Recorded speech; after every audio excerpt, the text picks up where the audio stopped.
Welcome to Classic AI TV. We are passionate about restoring, enhancing, and colorizing the timeless classics of cinema. If you'd like to see more and support our efforts, please don't forget to like and subscribe to Classic AI TV.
Don't look surprised.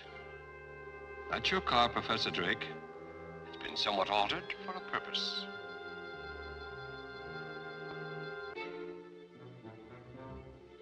That won't help. Each door is automatically locked. Relax, Professor. I'll do the driving.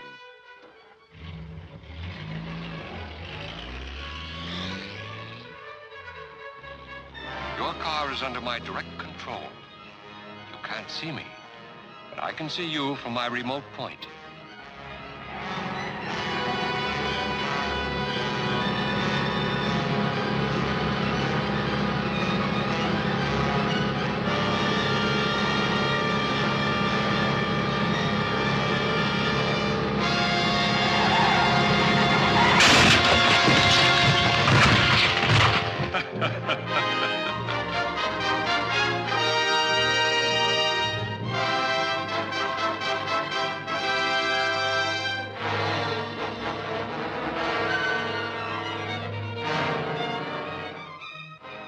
Wait, Professor Millard. You've been working too hard. Life isn't worth it. Your life. Remember poor Professor Drake and Kenyon and Bennett? The papers said their deaths were accidental. But you didn't believe that, did you? You've begun to suspect more than is good for you. Or for me. Now we shall see what the papers say about your death. Nothing could be salvaged. Science Associates has had to start again from scratch. As you can see, Miss Thomas, we've set up a temporary laboratory here in the conference room. But what could have caused the disaster? An unavoidable accident. Unfortunately, no trace was found of Professor Millard, who was working in the building on a supersonic experimental test at the time. That is about all we can tell you. Can or dare? I've given you facts. You also gave me the facts on Professor Drake's death. As publicity director for Science Associates, you've done a good press job, Mr. Winslow, but aren't these accidents occurring rather frequently? This is a scientific experimental project. There is always an element of danger. As well as sabotage? Now you're being melodramatic. No, realistic. If any outside source is suspected of being behind these misfortunes, Science Data magazine would appreciate having that information. Spoken like a true reporter, Miss Thomas. But Science Associates is a too isolated and unpublicized project to attract sabotage. And Jeff King ought to know. As our rocket propulsion expert, he'd be among the first to come in contact with any outside interference. Well, perhaps some of your other members could give me additional information? Information is something we discuss in private sessions, Miss Thomas. However, I can supply names of those comprising our group. That's Professor Bryant, formerly head of Technical Research University, specializes in metallurgy. Martin Conway, atomic expert and senior member of Science Associates. Dr. Grafner, aerodynamic wizard, and Gunther von Strum, authority on nuclear fission. That's quite a collection of brains. And now, Thank you for the interview. Goodbye, gentlemen. goodbye, Miss Thomas. I'll see you soon. As soon as there are any new developments. Thanks again, Mr. Winslow. Goodbye, Miss Thomas.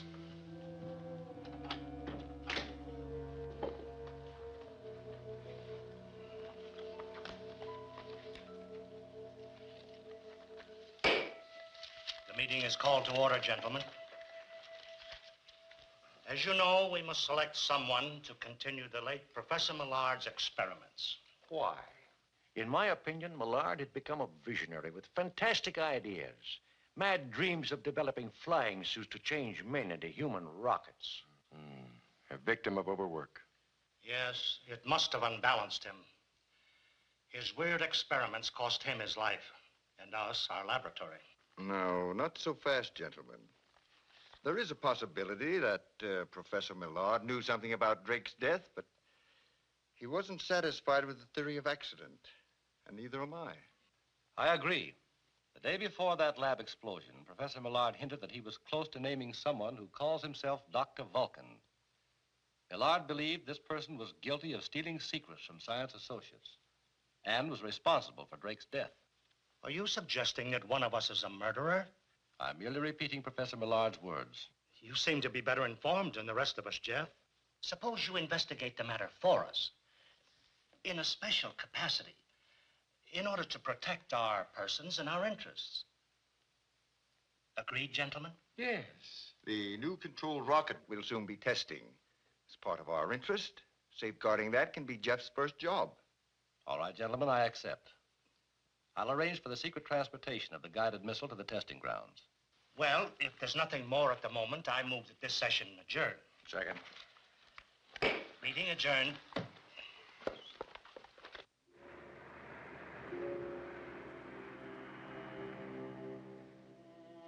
This waiting around gets me jumpy. I'm going out and get some fresh air. You'll stay put until we get our orders. Acting a little scared of somebody we've never seen. Aren't you, Durkin? I'm not scared. I just aim to please. Yeah, aiming to please a voice. A voice behind a door, over a radio, or on the telephone.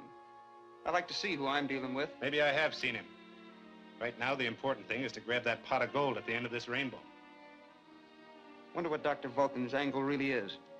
Those scientists out on the desert are working on newfangled flying missiles and trick jet planes. Certain foreign governments might pay plenty for that kind of stuff. If Dr. Vulcan can get his hands on it. Maybe that's why he's got us working for him.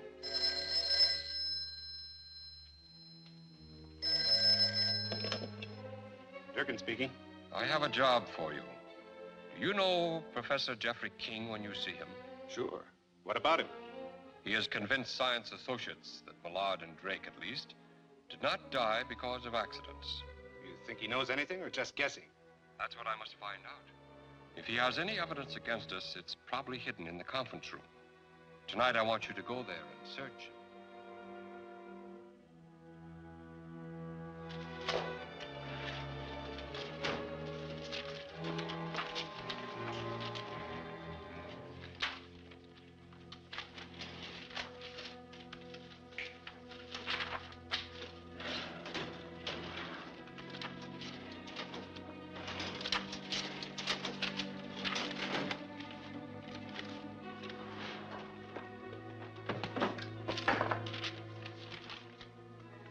Find anything?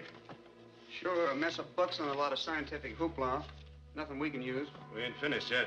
We better be in case King shows up. Why worry about him? Those professor types are all brains and no brawn.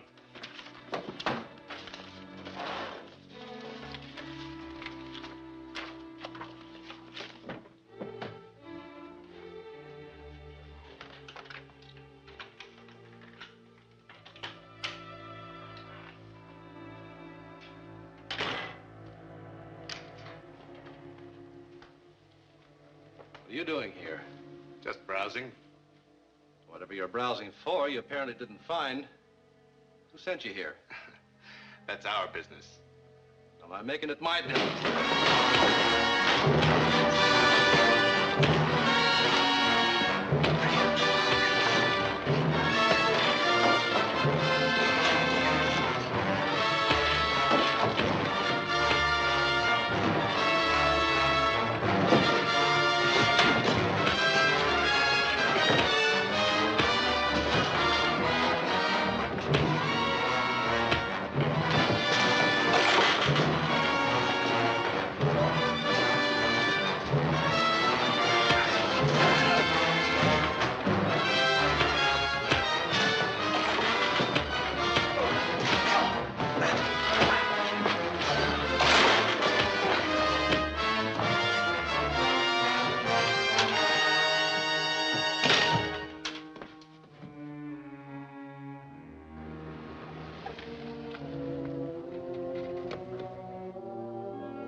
Professor Millard. Here I am, Jeff. What's the idea? Well, I heard someone coming, and I can't risk being discovered by uninvited guests. Oh, I see. By the way, I found a couple of uninvited guests last night in the conference room. Oh? Who were they? I don't know. But I think they were two of Vulcan's little helpers. From now on, that project will be guarded. So you've been singled out as Vulcan's next victim. Not necessarily. Vulcan may have believed we had some evidence against him and sent the men to look for it. I hope you're right. Jeff, I'm not going to stay here any longer. I'm sure I can unmask Dr. Vulcan if I go back to... Now, wait a minute, Professor. We've been all over that before. Vulcan nearly succeeded in killing you in that laboratory explosion, remember? Of course. It was only your quick thinking that saved me. Well, next time we may not be so lucky. If you want to live, Professor, for the time being, you'll have to remain dead. You're right. But there's so much work to do. Yes, and all the time, space, and equipment with which to do it. You're right. That reminds me. I've completed the rocket suit. Good.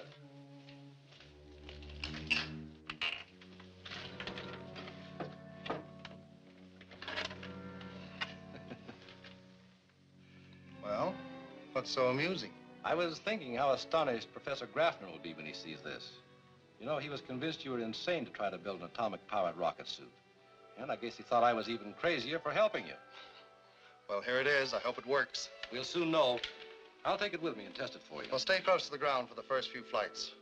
There still may be a few adjustments to be made. Right. By the way, the professor's elected me to move the new rocket to the proving grounds for testing. Oh, well, be careful, Jeff. That's the kind of thing that Dr. Vulcan could sell to a foreign nation for a fortune. Yes, if personal gain is the motive behind Vulcan, but we're not sure of that. In any event, I've had the demonstration model loaded aboard an unmarked truck. It's being kept under armed guard in a small warehouse in town. I feel sure Dr. Vulcan has no idea where it is. I hope you're right. I'll let you know about the tests.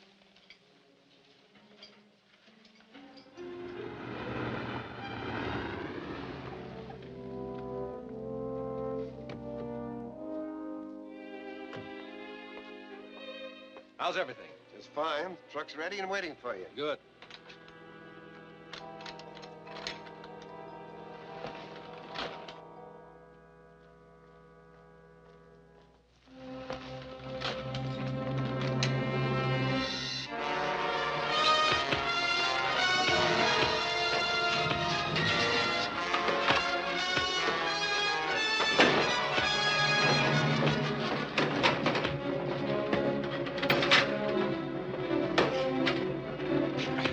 take care of him. Get that truck.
This is Jeff's car. Something must be wrong. Yes.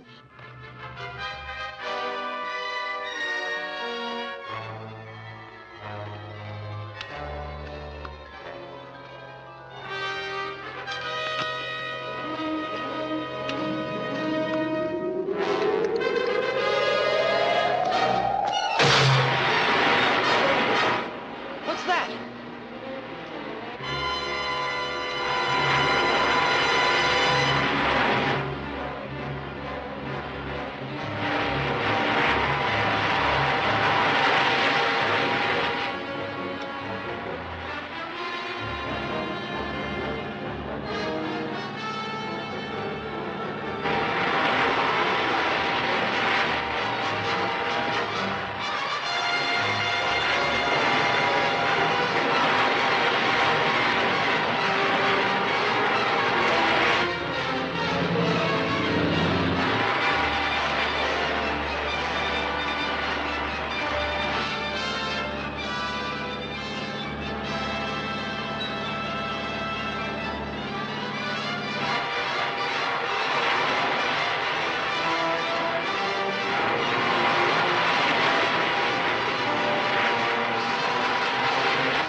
What's that?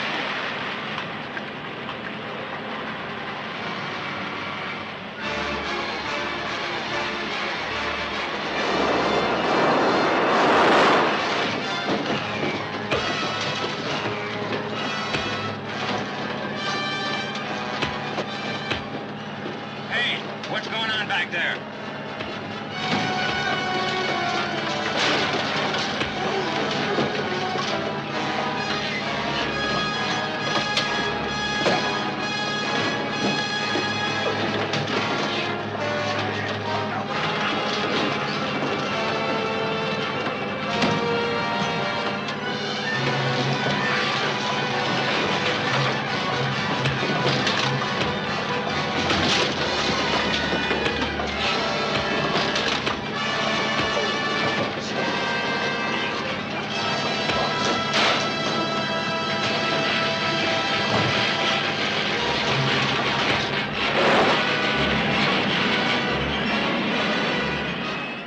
If that torpedo lands in any populated area, you'll be guilty of mass murder.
Originally, the misguided interceptor torpedo was exploded, presumably by the Rocket Man, popular name given the sensational phenomenon observed in the skies over this vicinity yesterday.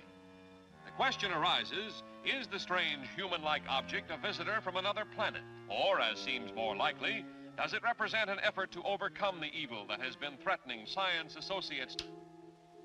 If Dr. Vulcan should suspect that you're a rocket man, your life would be in as much danger as mine was before you brought me here. Well, let's hope I can get the jump on him.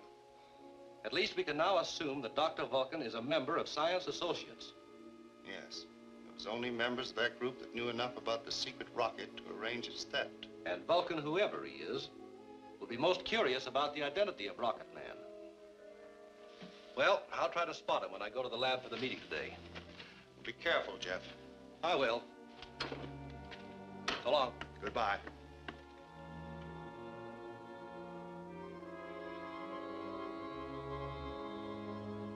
Bert Winslow described the sound of flight as resembling that of Millard's experiments in sonic propulsion.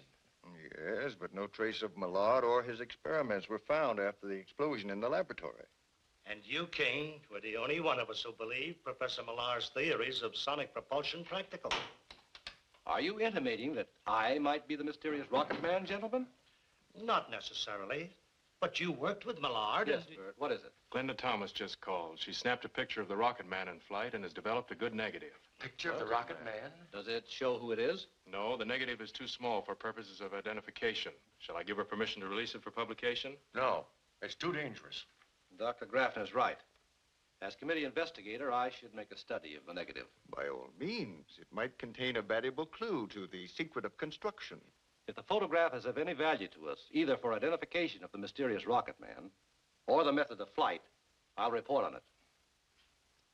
Haven't you anything to say, Professor Conway? No. No, I'm in agreement. We'll adjourn until we can have your report. Where is the photograph, Bert? Miss Thomas told me I could pick her up at the press club and see the negative in her apartment. Good. I'll meet you there at 2 o'clock. Right.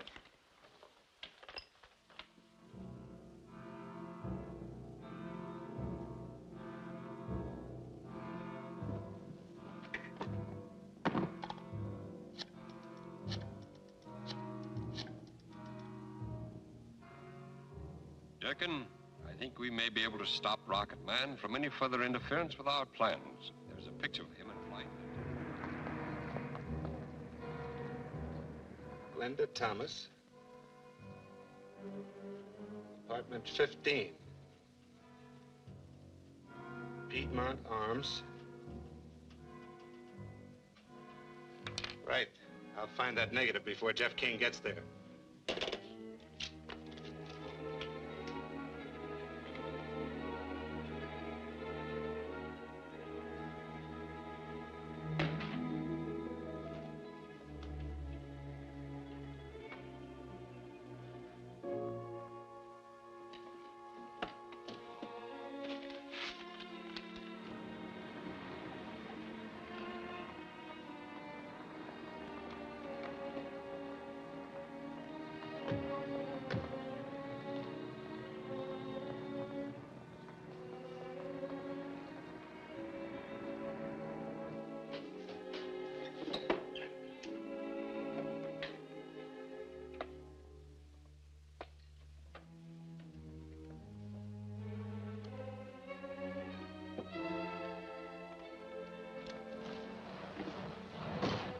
Someone's coming. Inside, fast.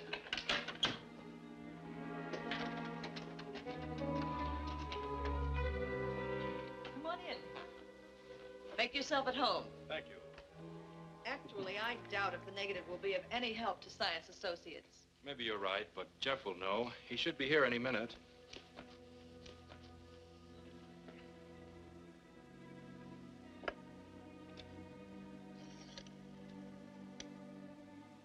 Dawson, 83469. I don't think the telephone bell is working. Will you test it? I'll hang up. Hello? Yes, operator. It's ringing now. Hello?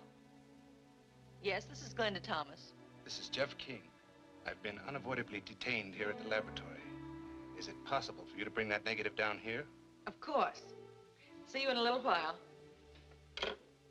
Jeff King wants us to bring the film to the laboratory. He's probably busy with an experiment.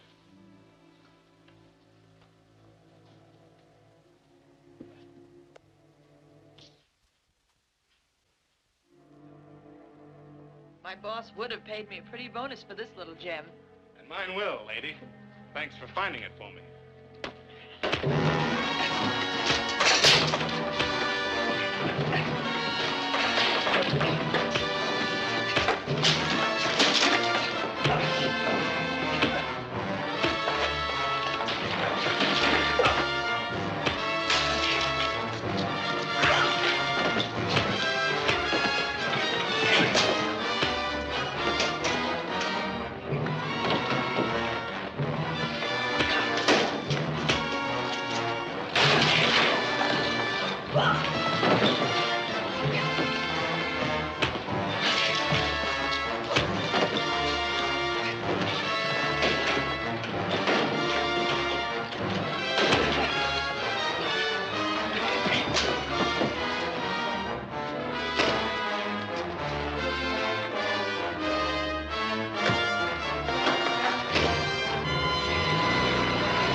Gunman got away with that film. Glenda's trailing him.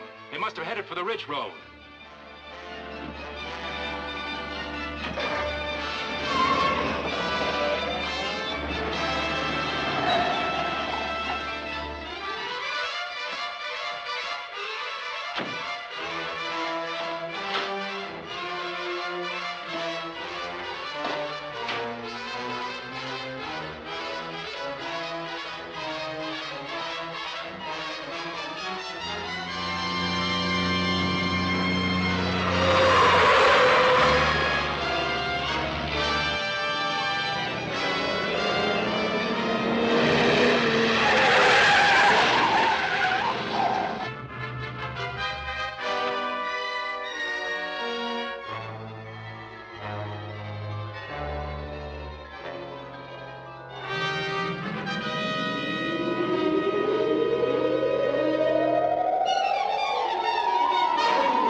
Dr. Vulcan. Durkin calling Dr. Vulcan. Vulcan speaking. Did you get the film? Yes, shall I bring it to you now? Where are you? On the ridge route approaching Coldwater Junction. Stand by. See if you're in the clear. Right.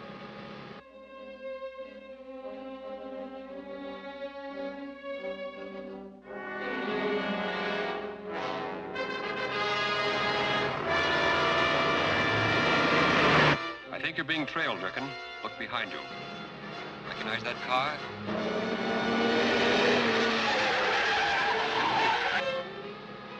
Looks like a car that was parked in front of the dame's apartment house. All right, I'll handle it by remote control. Come on in. Right. Switching off.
Thanks, Rocket Man.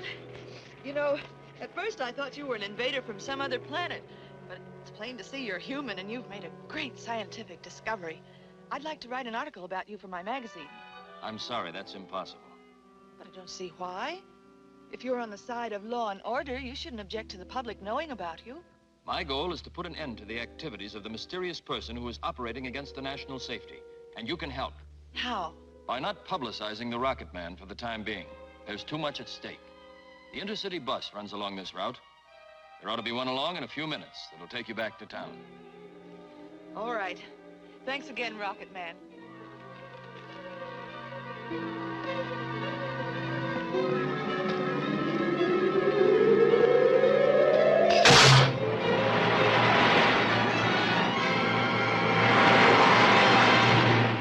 So, even though Glenda tried to help, Vulcan's men got away with a negative of her snapshot.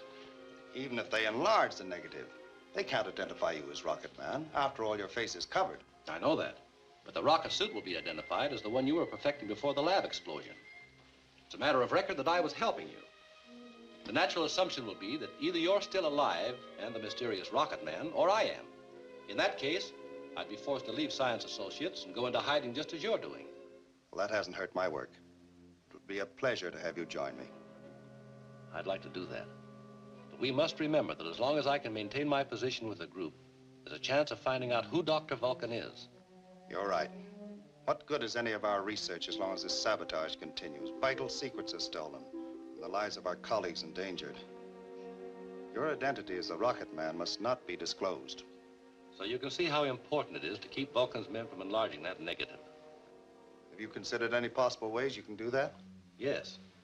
The key lies in duplicating the negative on a fine-grained film. And for the type of enlargement they'll need, only Micro 247 can be used. I don't see how that helps you any. Micro 247 is made only by microphotochemists. I'll get them to stop all sales. Good. But isn't there a supply kept in Science Associate Lab? And if you suspect anyone... Yes, we use it from time to time in experiments. And that's exactly my point. Yeah. All right, then. Thanks. No soap, Durkin. I've tried every photo studio in town that could possibly handle that sort of film. And it scarcer than bathing suits at the North Pole. There's no other outfit besides Microchemist that makes it? Well, not out here. I could get some back east, though. This can't wait.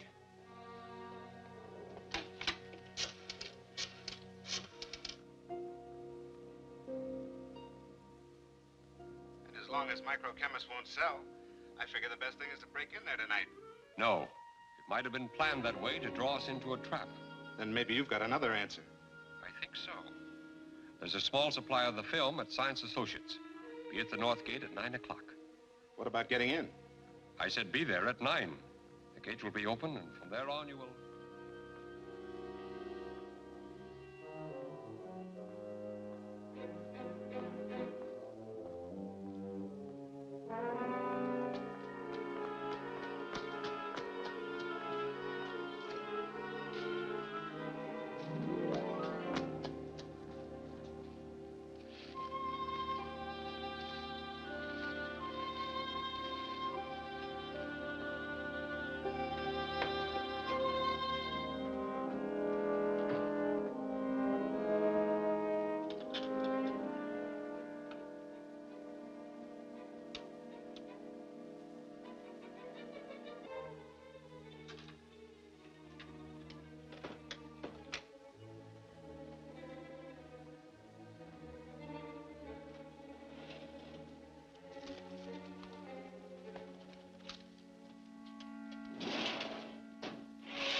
Here it is.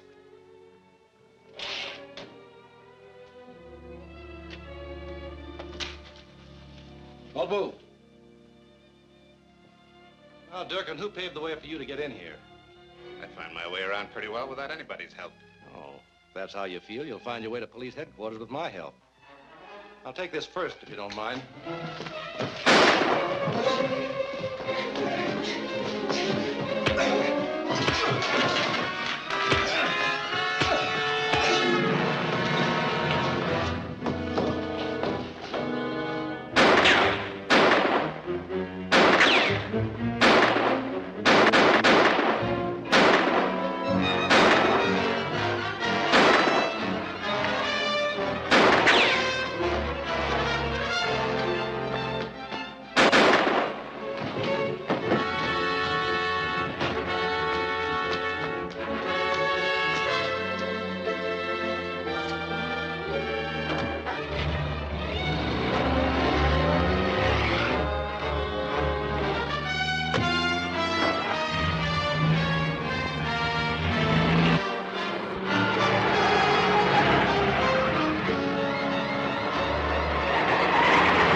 I got that Micro 247 film.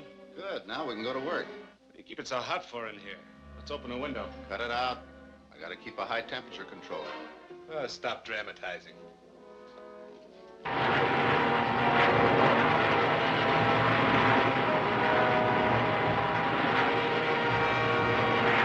this going to take long?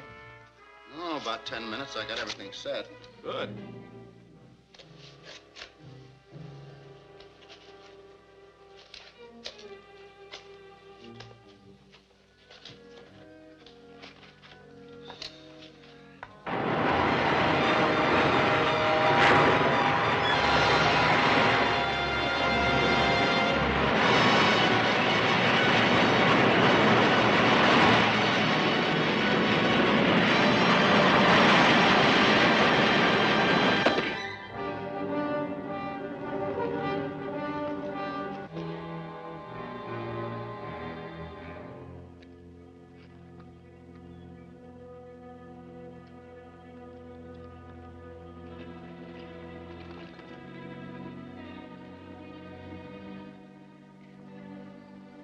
I'm going outside to cool off.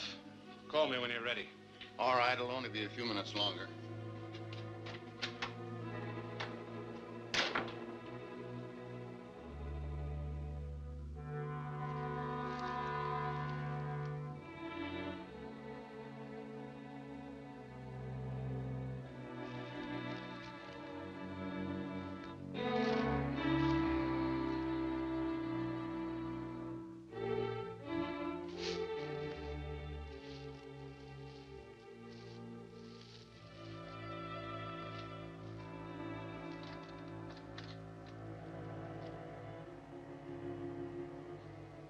Okay, King. How did you get here? Hadn't you heard? I'm Rocket Man. Sure. And I'm the king of Siam.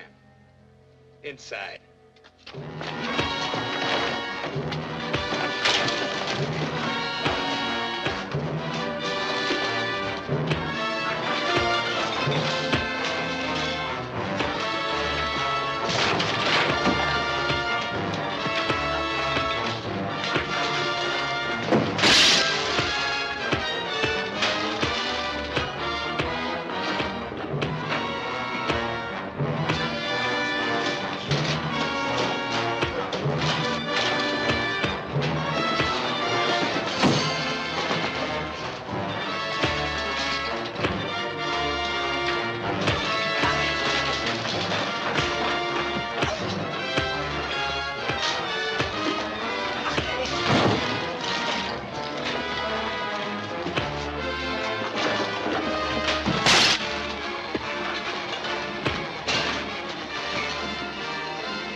it's strange how Durkin and his pal got in here.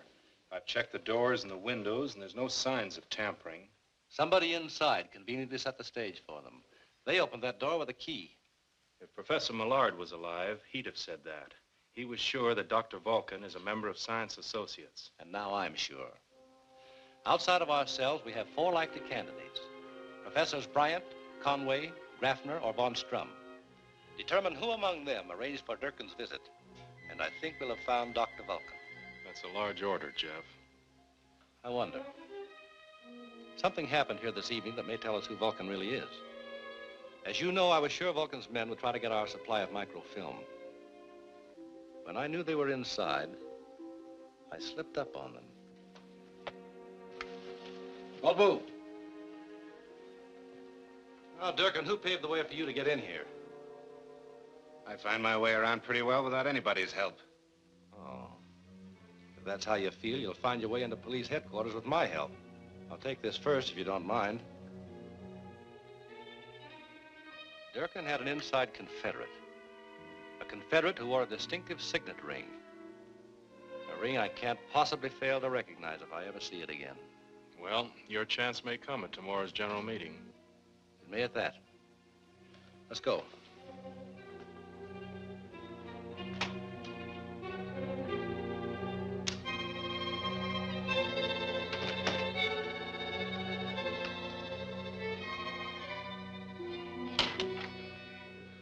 Robert. Good morning. Good morning.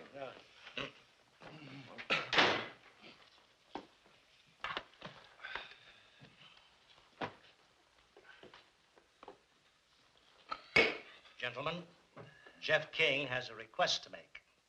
Thank you. As you know, a theft occurred here last night, which appears to have been an inside job. And just to dispel any possible doubts, I'm going to ask a favor. Will you all be kind enough to place your hands, palms down, on the table? That's a strange request. Oh, I don't understand. Obviously, we're under suspicion. What are you trying to prove, Jeff? I'm only trying to clear up something that's been bothering me. I'm looking for a man who displayed an unusual trademark last night. He made the mistake of wearing an intricately designed ring that definitely incriminates him. And you are that man, Professor Conway. I? There must be some mistake. That's your ring, isn't it? Yes, but And you wore it last night when you conveniently turned the lights out in this room, didn't you? are you trying to insinuate that There's no use denying it. I'd recognize that ring any place. Perhaps you'd recognize this. I was warned about you, King. You've got to blame somebody for what happened around here. But you're not going to make me your scapegoat. Put that gun away. Don't move. Any of you.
Conway speaking. I had to call you at that special number you gave me. You saw what happened at the conference meeting. Certainly. I warned you that Jeff King would try to implicate one of us. But he's making a terrible mistake. Maybe if I went to him and pleaded for it. Do you think he'd believe you? No, Martin. Once King gets his clutches on you, you're finished. Then you've got to make him understand. There must be something you can do. There is. Remember our pact to help each other if an emergency like this ever arose? Yes. Yes, of course. Well, I haven't forgotten it either. I've a friend living in town at the Hotel Mesa. He'll hide you until this affair is settled. Go there at once. Oh, thanks. Thanks.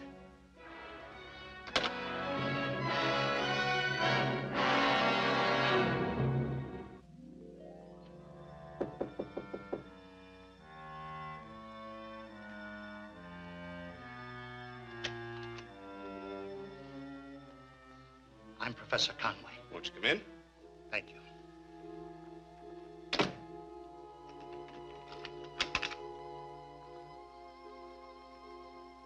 I was sent here by... Yes, I know. I've been through a terrible ordeal. So I've heard. Won't you sit down? Thank you. Not there. At the desk.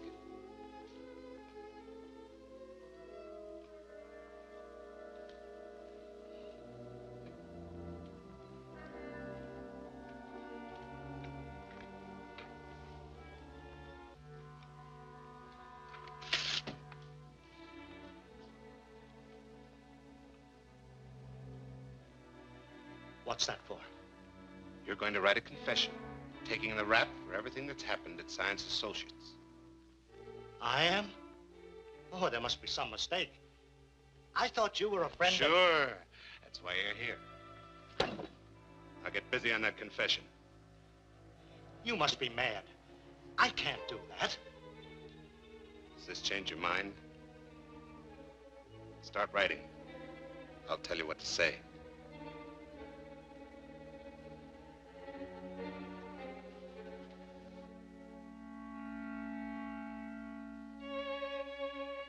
Professor Conway simply can't be Dr. Vulcan. He's got to be. Once I get a police report on his whereabouts, I'll prove it. Hey, Jeff. The police just located Conway's car parked in an alley alongside the Hotel Mesa. Maybe it was just abandoned there. I don't think so. A plainclothesman checked on every resident. A man answering Durkin's description occupies a top-floor room. There's your proof. Durkin and Vulcan go together like ham and eggs. This is a chance to nab both of them. A story for me. Let's go. Glenda, I've asked the police to keep hands off so that Conway's suspicions won't be aroused. Now I'm asking you. Stay here with Bert. We understand. It is better that you do the job alone. Thanks.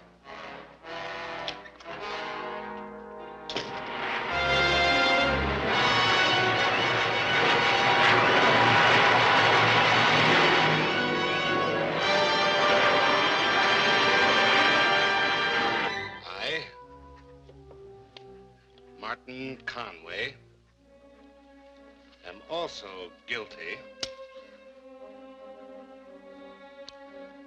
of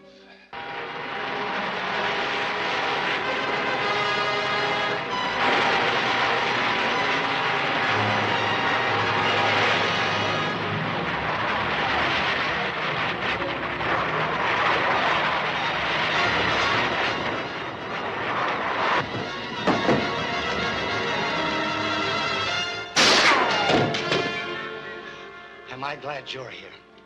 This man was trying to make me write a false confession, implicating myself as Dr. Vulcan. That ring you're wearing is confession enough. How can I make you believe and understand me? This is a fraternity ring, worn by the members of a secret scientific club. There are many of them in existence. But yours is the only one at Science Associates. No, there's one other member of the Associates that wears an identical ring. Who is that man? Quiet.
Am I glad you're here?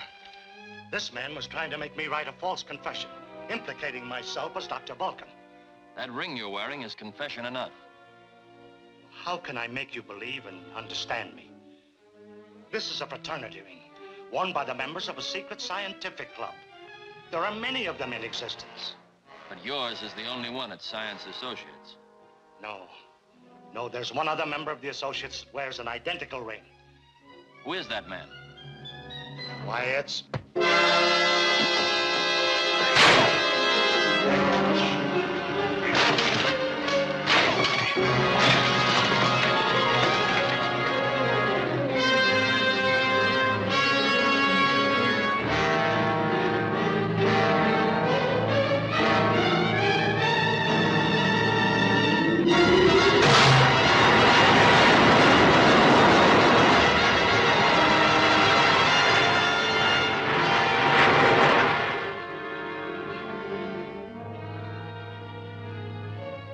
I can't understand it. I never noticed Conway wearing the ring you say you saw on Vulcan's hand. I don't think that was a coincidence. Vulcan planted it on Conway before our last conference. Then Vulcan had to know that you'd be looking for that particular ring at the meeting where you planned to confront him. Apparently. I only told Bert Winslow. Winslow? I've always considered Winslow above suspicion, Professor, but Vulcan invariably seems to learn of my plans. I think I'll go back to the laboratory now and see if I can find out how he does it. Well, good luck, Jeff.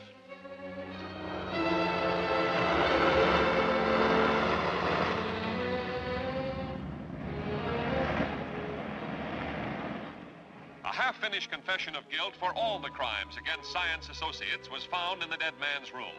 Police, therefore, are convinced that Professor Conway was a murderer and saboteur in the pay of an unfriendly power. That doesn't make sense, Bert. Even an absent-minded professor would finish his suicide note before killing himself. You think someone else did it? Yes. The real Dr. Vulcan. It just occurred to me that we've been overlooking the most logical suspect. Jeff King himself. Jeff, don't be ridiculous. Now listen. He's the only one besides us who knew where Conway was hiding. And it's obvious Conway's murder was designed to leave Vulcan free to make his next move unhampered by suspicion and vigilance. Jeff could have planted that ring on Conway before your meeting. But if that was Jeff's plan, why would he let me in on it? So you'd back up his innocence, just as you're doing now?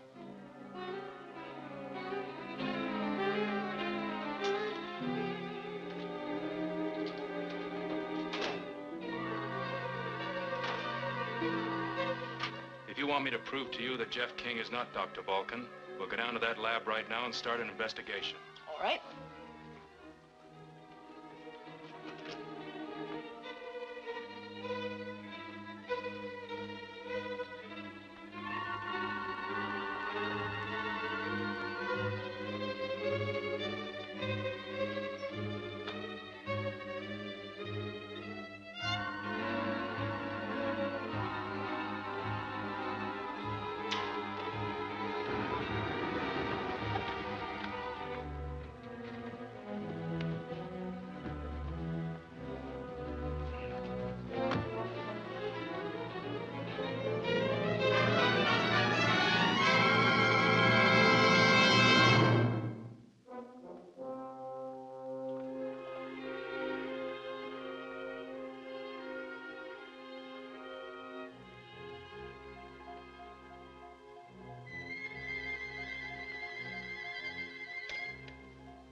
Hello, Seven. This is Jeff King. I've decided to accept your proposition. I've just completed work on my ultrasonic firing tube, and I'm ready to sell it myself, rather than give Vulcan the pleasure. Don't worry about Science Associates. I'll tell them the experiment was a failure. I'll bring it to the barn at the old Bar H Ranch at 4 o'clock.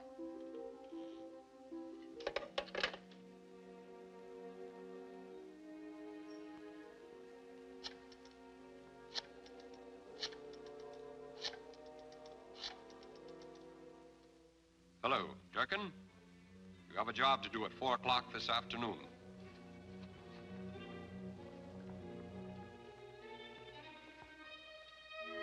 If Jeff isn't Dr. Vulcan himself, he's working for him.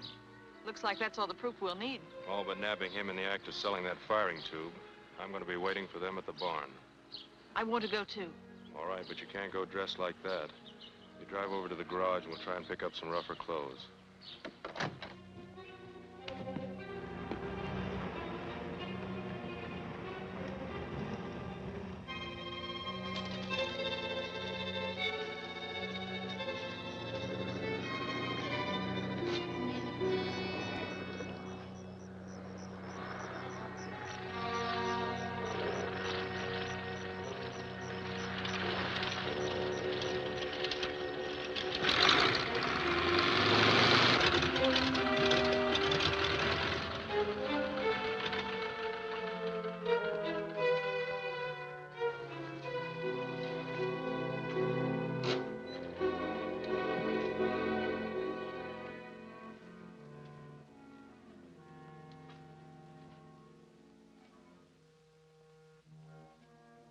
Durkin.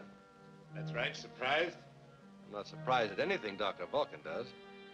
Okay. Then hand over the firing tube. Not so fast, Jeff King.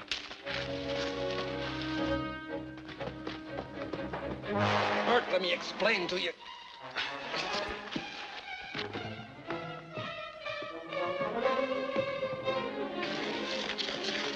Bert, wait a minute. Listen to me. Listen to me. I did, you traitor. I heard you talking over the telephone in the conference room. But that was for the benefit of a hidden microphone. That package I gave Durkin contained it. I know what was in that package.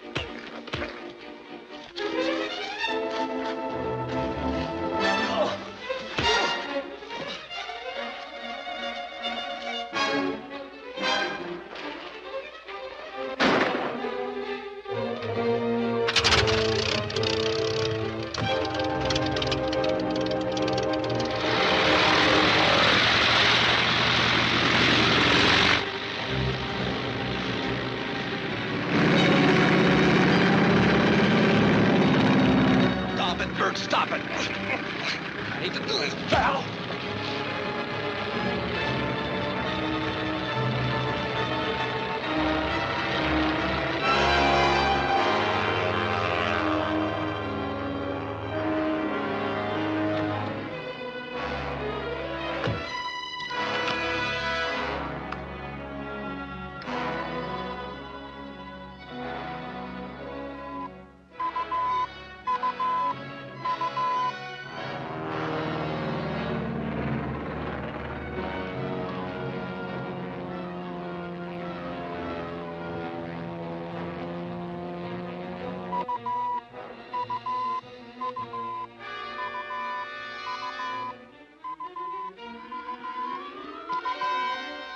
Now listen to me, Bert. Durkin may be leading us to Vulcan's headquarters. There's a direction finder in that package he took with him. What? That's right. But Durkin also took Glenda with him. Glenda? Yes, we thought there was a secret firing tube in that package. She was trying to get it away from Durkin. I saw her get into the plane. Durkin calling Dr. Vulcan. Durkin calling Dr. Vulcan. This is Dr. Vulcan. Come in, Durkin. I got that firing tube from Jeff King. Are you sure he didn't slip you a concealed direction finder? Signals are coming over my radio amplifier. Stand by, I'll check it.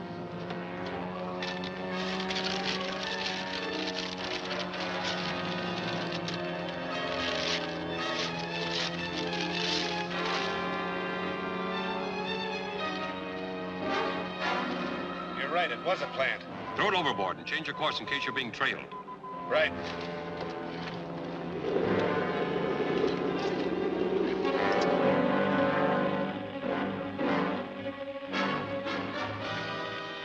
What's the matter? Either this detector's gone haywire, or Durkin's discovered the direction finder and ditched it. And how are we going to know where he's taking Glenda? You'd better get to the nearest telephone and call the police aeronautics division. Tell them I'll contact their planes by radio if I can relocate Durkin on this. Right. You're next, sister.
I glad you caught up with me again. It's getting to be a habit that I'd like to break. Well, I was only trying to help. The best thing you can do is help yourself to a ride back to town. The highway's right over there.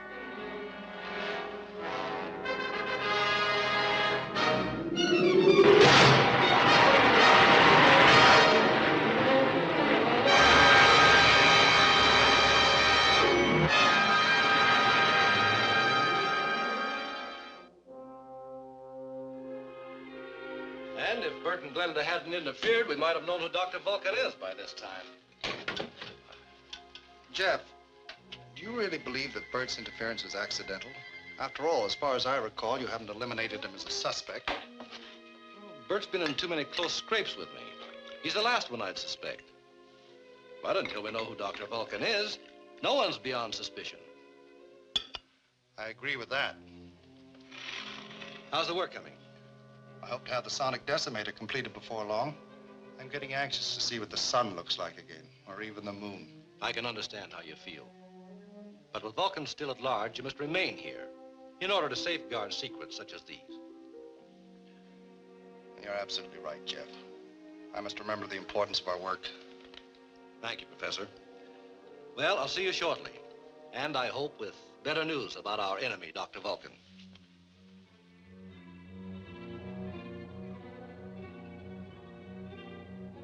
Durkin calling Dr. Vulcan. Go ahead, Durkin. I just got back here, but I'd like to take care of that King character right now. That might be a wise move. From what happened this afternoon, I believe that King and the Rocket Man are one and the same. Then we can kill two birds with one stone. We might even make it three. How do you figure that?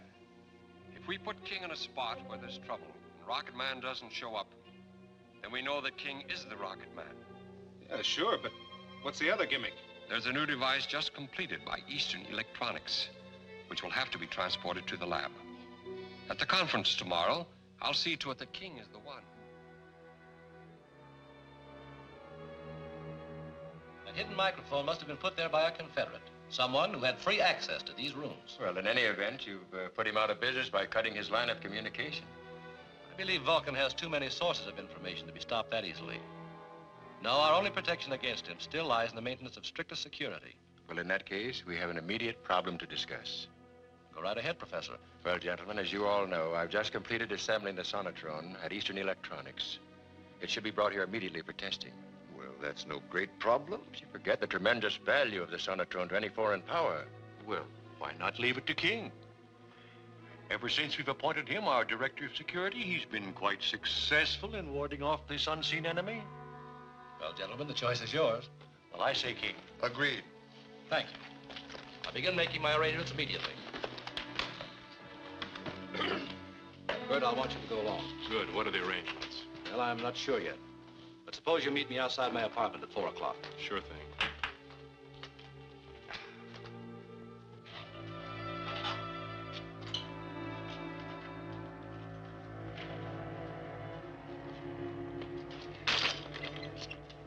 Okay, keep your hands down and your trap shut. Get in your car.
a cigarette, Durkin? Okay.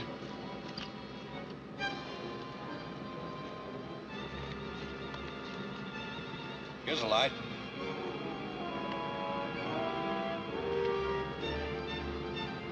What bright ideas Dr. Vulcan dreamed up this time. It's bright, all right. 3 birds with 1 stone. I don't get it. You will. In fact, King, you're going to work this one out for Dr. Vulcan. Over my dead body. That's up to you, hero. But when we get to Eastern Electronics, I'm going to be your driver on the truck that moves the Sonotron. Got it? Better play along, because I got a hunch that Rocket Man ain't going to show up to help you out of this one.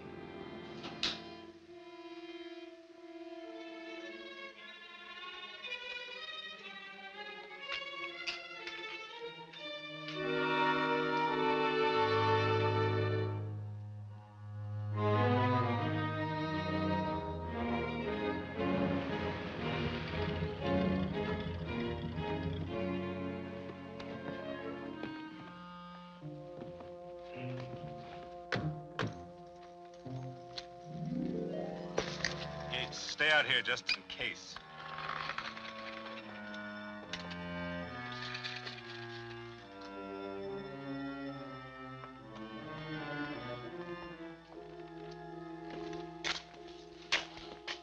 What can I do for you? I'm Jeff King of Science Associates.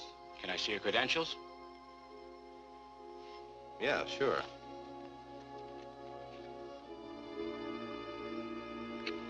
What about him? Why, he's my driver. Okay, it's all set to roll. I'll get a receipt for you to sign. Thanks.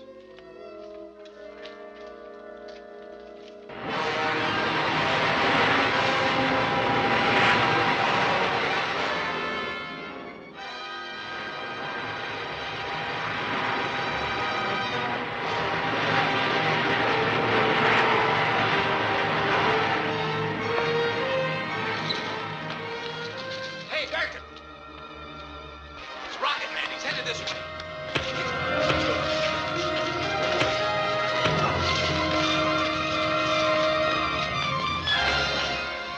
They were gonna hijack the truck. Let me have this and you call the police.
Thanks, Professor.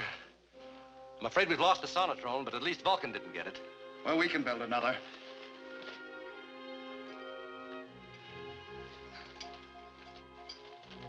I guess Durkin is still puzzling out who Rocket Man can be. We're dealing with a more cunning brain than Durkin's, Professor Millard. It's that cunning brain that's forcing me to hide out in this cave.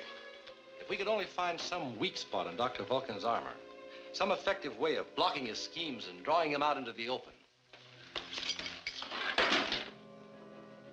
What if we publicly announced having created the decimator? You know, using it as bait for a trap. That might work. Vulcan would be bound to try to get it, but we'll have to wait till the machine's finished. It is finished. You mean the decimator actually operates without an X-20 relay tube? On a small scale. First, I thought the thromium waves would escape through the condenser. Actually, I discovered they could be transmitted at reduced strength through a coil resistor. With what results? What's this?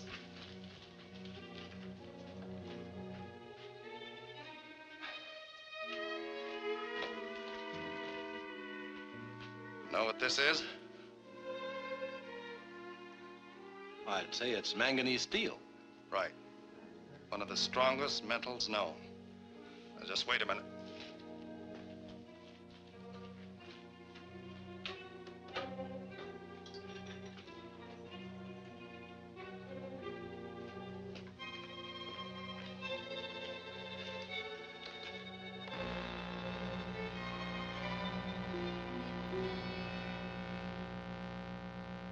What's that steel bar?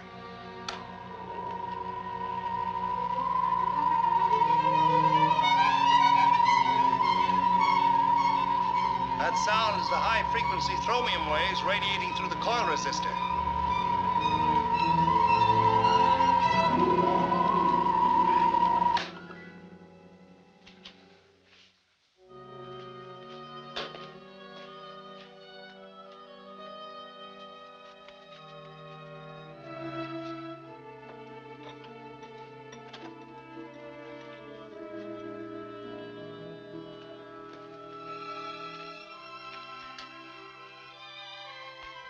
Well, here's what's happened to your manganese steel, Jeff.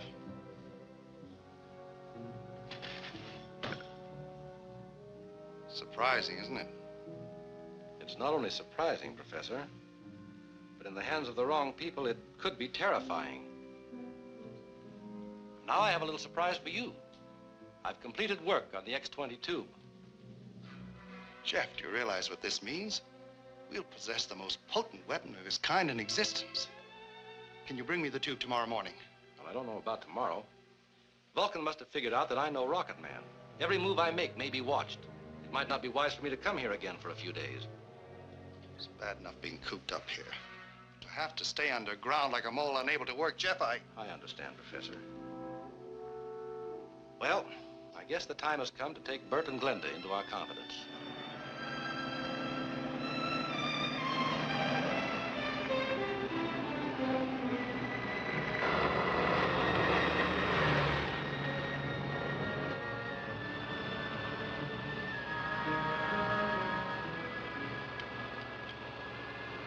Jeff King to Millard.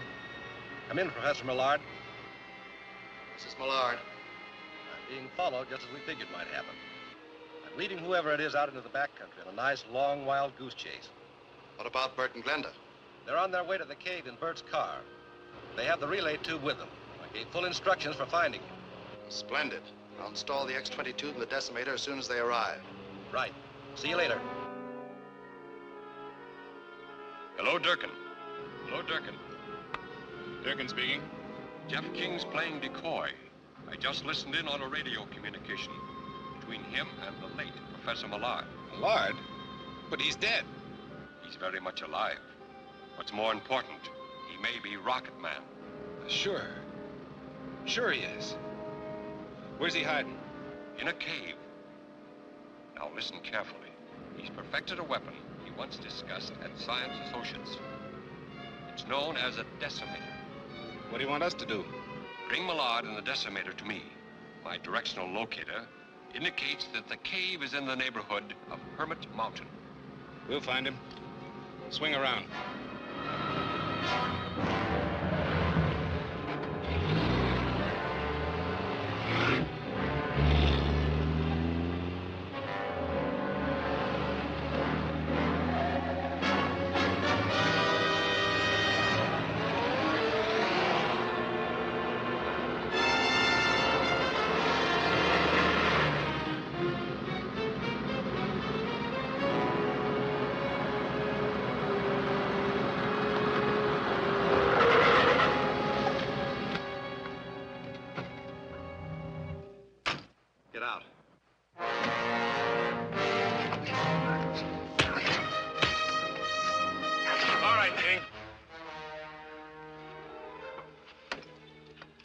hold him here. I'll pick up a couple of the boys and head for Millard's cave.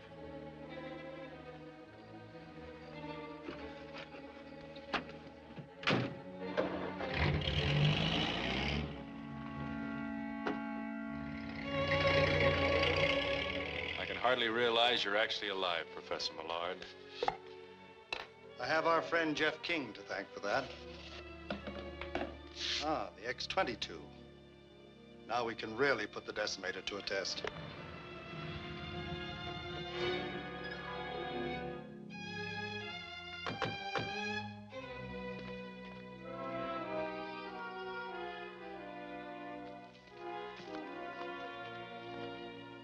Might be a long wait, pal. Better take the load off your feet. Yeah. I think I will.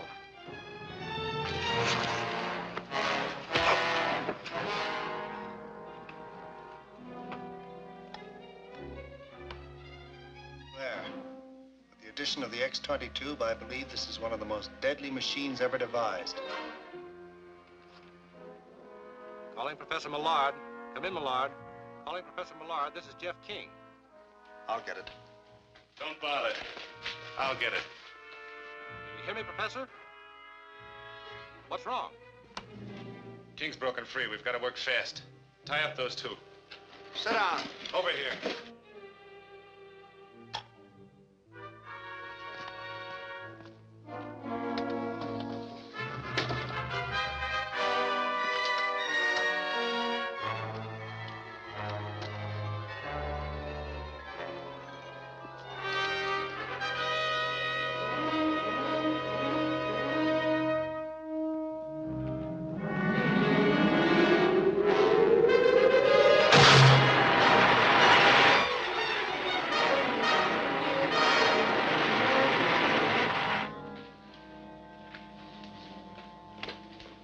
You're coming with us to visit Dr. Vulcan.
Through there. There must be an air shaft.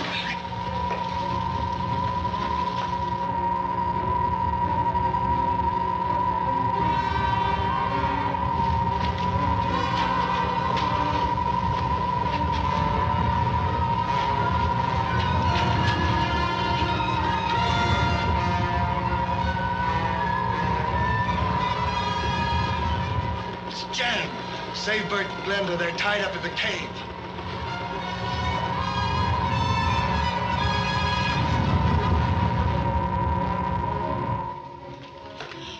Man, where's Professor Millard?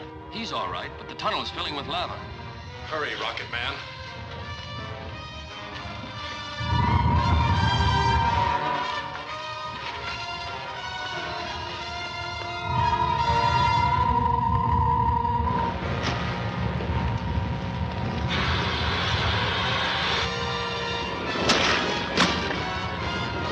We're trapped. Let's try this tunnel.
Through this air shaft, quickly.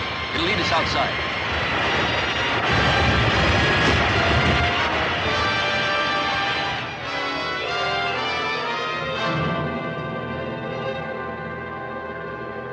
All right, King. Now you admit helping Millard create the illusion that he was killed by the explosion in his laboratory several months ago. Yes. Millard knew it was Vulcan who tried to kill him, so he decided to finish his greatest experiment underground, free from Vulcan's interference. And he did perfect the most devastating weapon known to man. But what good will that do man? The decimator was destroyed. That's true. But I worked with Millard on the decimator, and I may be able to reconstruct it with the help of our research notes. Well, if I can be of any help, it'd be an honor to help you. Splendid. Thank you, gentlemen. For the moment, I'd rather work alone. If any help is needed, I'll call on you.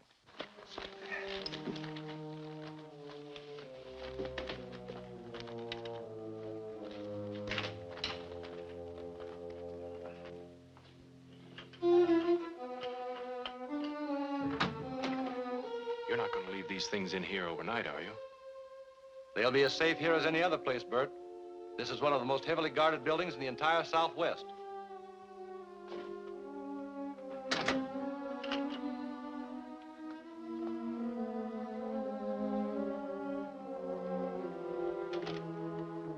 Left 38, twice right 13. Right 31, twice left 19. Left 38, twice right 19. Left 38, right 19.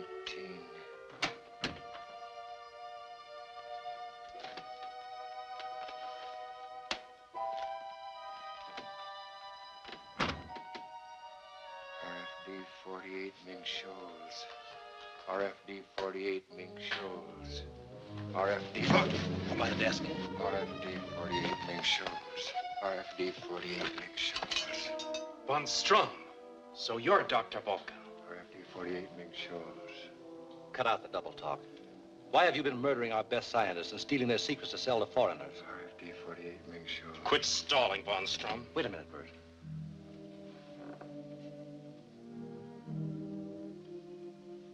I believe this man's under the influence of an hypnotic sedative. Then maybe he isn't Dr. Vulcan. I don't think so. But let's hope he knows who Vulcan is. I'll mix an antidote and we'll find out how much he remembers. You better stand by. Right.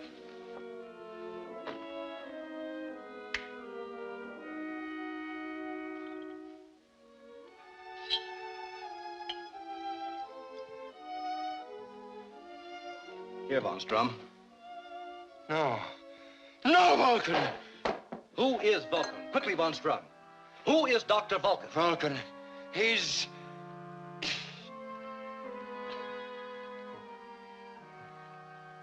What? Jeff, how did I get back here? Back from where? I don't know. I can't remember. We went to Gramercy's for lunch, all of us, after the meeting. And I don't understand. I was sitting there with a cup of tea and... But that was hours ago. Can't you recall anything since? Hours ago? When you came in here, you were repeating the combination to the safe. But as you were leaving, you kept saying RFD 48. What does that mean? Mean? What does it mean? I don't know. I think I do. Vulcan induced Von Strum's hypnosis. Gave him orders to steal Professor Millard's papers and deliver them to the address on Mink Shoals. Do you know where that is? Yes, a few miles south of here. And I'll find out exactly where RFD 48 is in the morning when the post office opens. I'm going to deliver these papers to Vulcan. Well, what about Von Strum? I think Glenda will let us hide him in her apartment, where he'll be safe from Vulcan, and where you can keep trying to revive his memory. A good idea. Come on, Professor.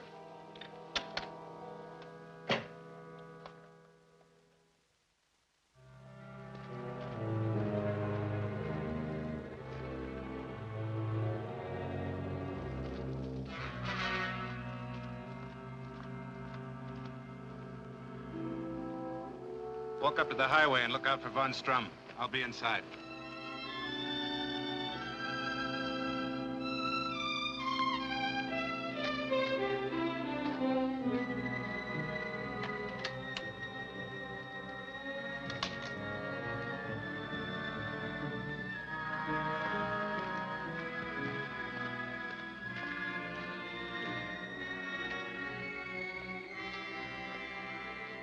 Professor Von Strum? There, you ain't the professor.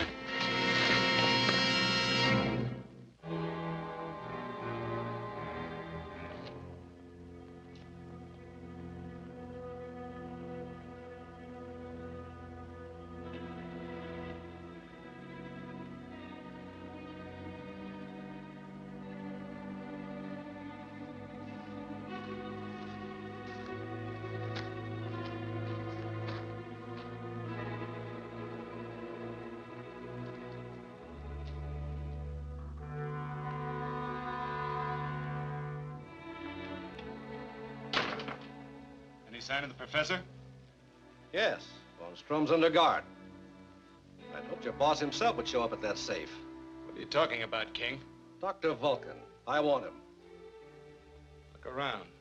There's no Dr. Vulcan here. You know where he is. And you're going to take me to him. Stand up.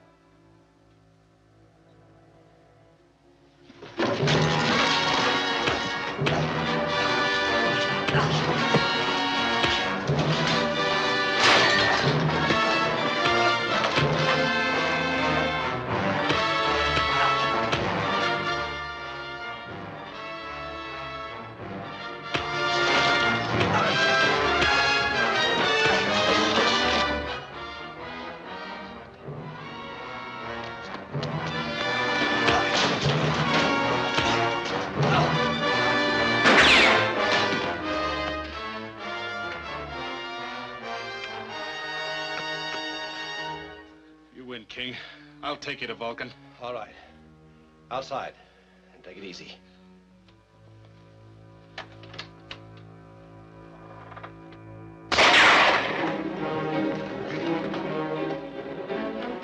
Hey, Turk, keep him pinned down here.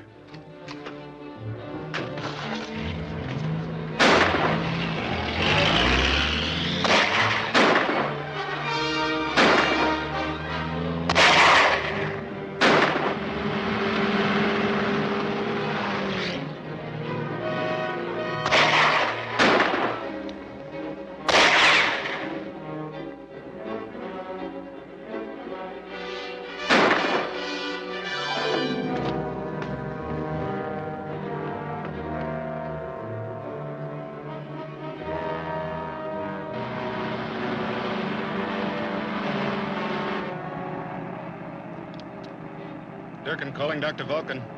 Durkin calling Dr. Vulcan. This is Dr. Vulcan. Come in, Durkin. Your plan backfired. Jeff King showed up instead of Von Strum. He's holding Von Strum someplace. I know. I've just traced Von Strum to the apartment of Glenda Thomas.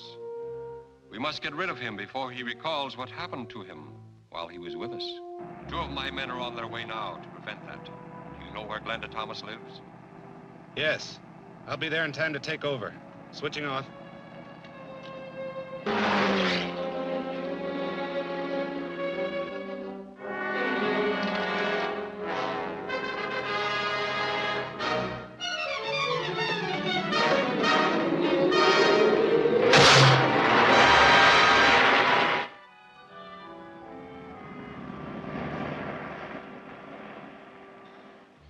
Thank you.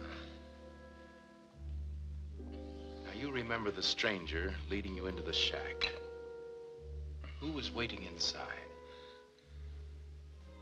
I couldn't see. I remember there were voices, but it's no use, Winslow. I'm tired. I just can't remember.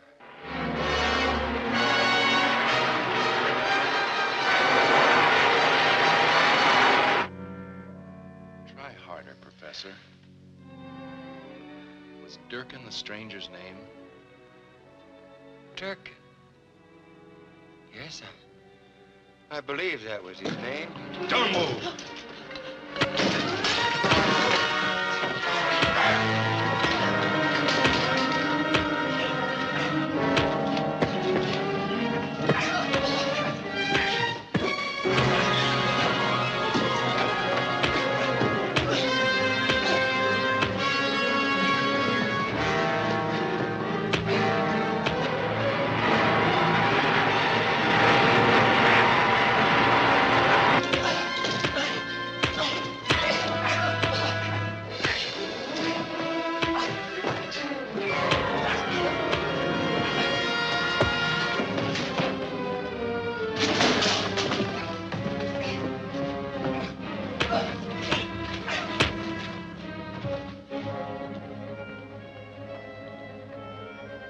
You just prolonged the agony, sister.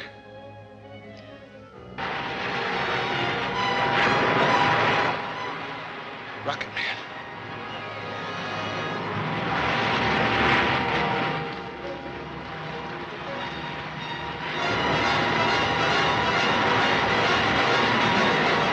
Here he comes. Let him have it.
You just prolonged the agony, sister.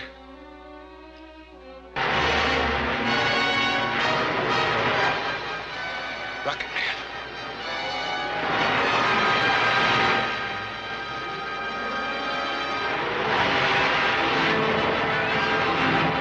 Here he comes. Let him have it.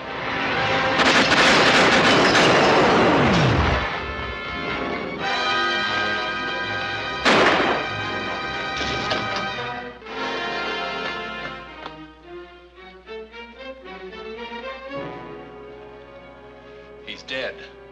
I'm sorry. If I could only have gotten here sooner, I might have prevented this. Therefore, it is adjudged that death was a homicide committed by a person or persons unknown. Signed, Forthright Coroner's Office. Those, unfortunately, are the cold facts. Another victim added to Dr. Vulcan's list. Another sacrifice, King. If you had only enlisted our help, we wouldn't be faced with these cold facts. I don't see why you or I could have been of much help. But no matter what dangers lie ahead, I'm still willing to trust the King's judgment. Of course, I'm not blaming you, King, for these unfortunate occurrences. I just thought perhaps we might be of some assistance. Let's leave it with the understanding, then, that I'll call upon you whenever I feel you can help. Fair enough. Oh, by the way, King, how are you getting on with rebuilding the decimator? Well, it's a difficult task, Doctor, but I hope to have some results soon. Good, good.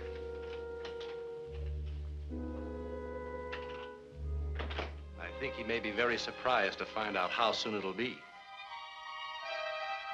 By displacing the sonic vibrator, I've been able to reset the safety control. Now that's using the old head. It's also good to feel that the decimator is beyond the reach of Dr. Vulcan. I wish that were true, but it isn't. Before I can start testing, I must work out a protective shield. What for? Isn't this cave protection enough? No. The fissionary material used is thromium. It kicks off ultra-radionic waves that are detectable within a radius of 100 miles.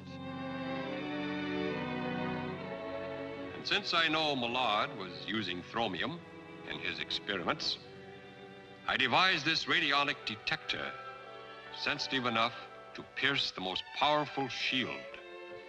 I get the general idea. By using this gadget, I can locate the hiding place where King is working on a decimator. Precisely. Look here. This dial will be your guide. 0 point indicating when you are in the area. Looks like a cinch. Up to a point, Durkin. However, I'm sure King has protected his workshop with some warning device. So I just barge in and... You'll use force only as a last resort. Okay. What have you got in mind? Take a motorcycle with you, on the truck. Motorcycle? Yes. And after you locate the hideout...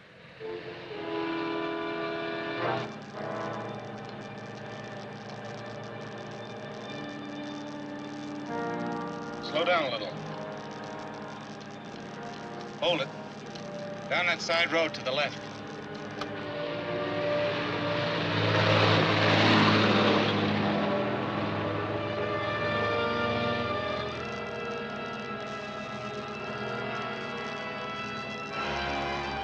All right, pull up behind those trees.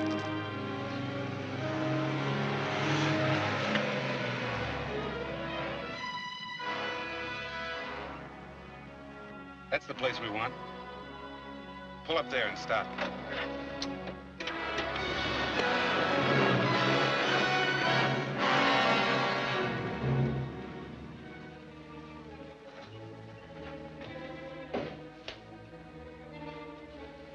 All right, fellas, get out the motorcycle.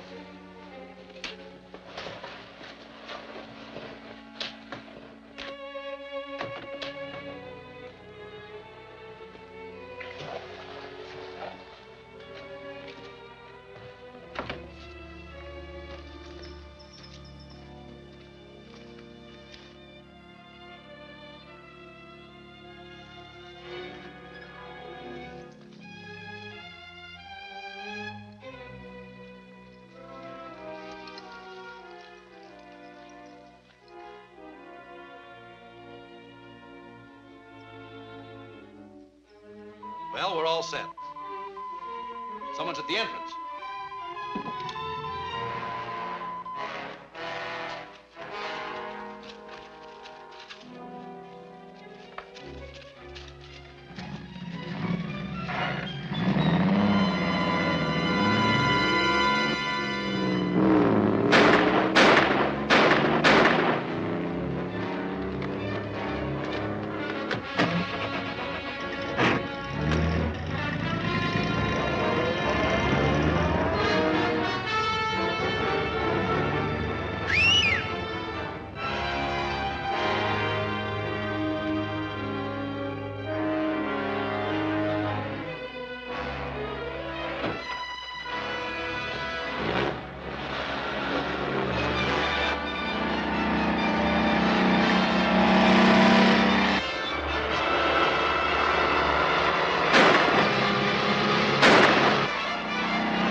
Takes care of him.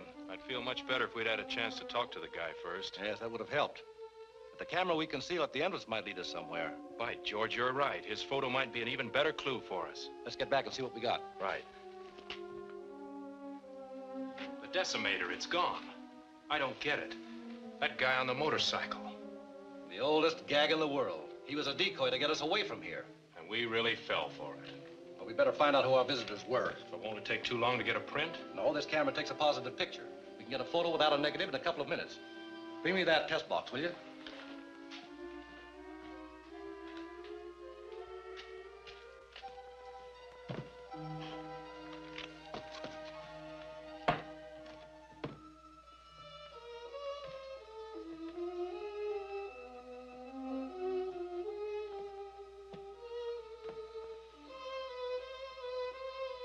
Look at this. What's so surprising about seeing Durkin? No, not him, the truck. It must still be in the vicinity, and a police blockade could trap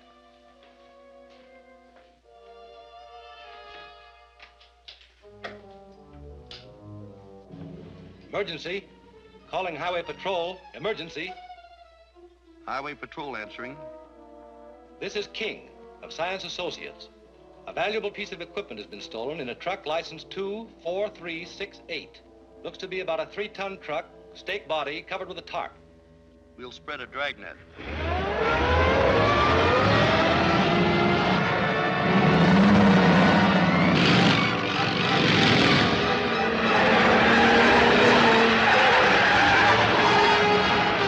From the police report I picked up, they've got a full description of the truck. I'll run through them. We'll do nothing of the kind. Head for Saddle Pass. Phillips will meet you. Yeah, right. Head for Saddle Pass.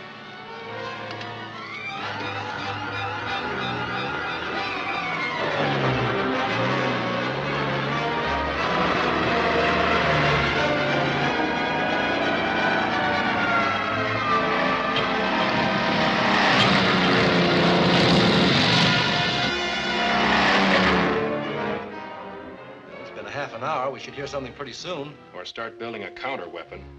Highway Patrol calling King. Come in. Our patrol has just located your truck moving along Abbey Road towards Saddle Pass. Great. I'll take it from here. You stay here in case I need a contact. What can you do alone? I have a fair idea.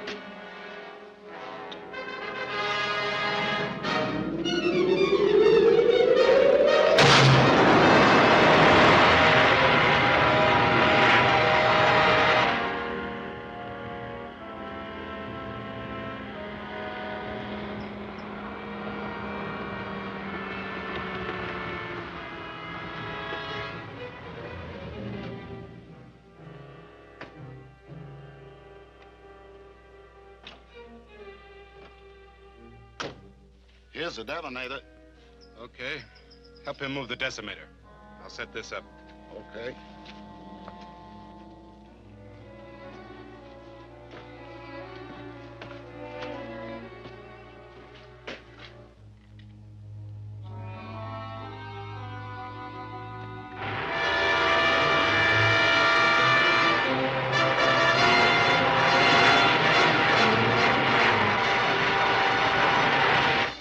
Set to go. So will this be. 10 seconds after the first guy sets foot in here. From what Dr. Vulcan said, it'll either be Jeff King or Rocket Man.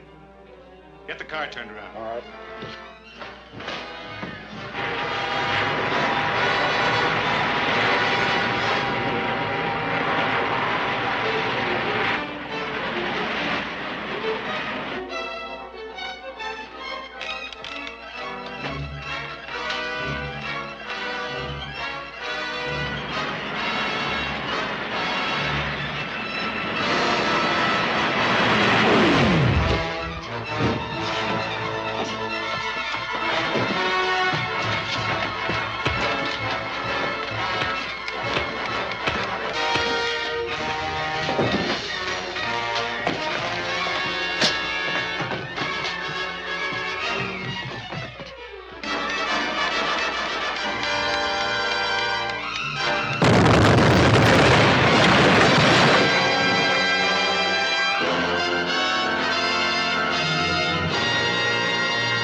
truck's about to blow. Let's get out of here.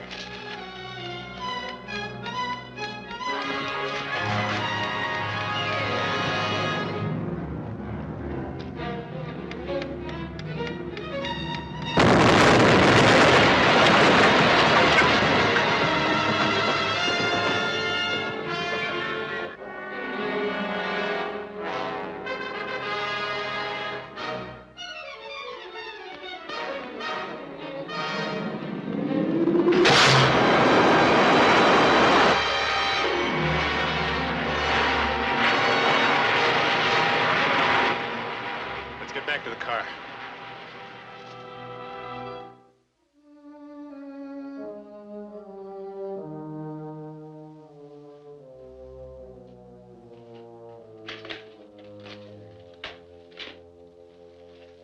Jeff.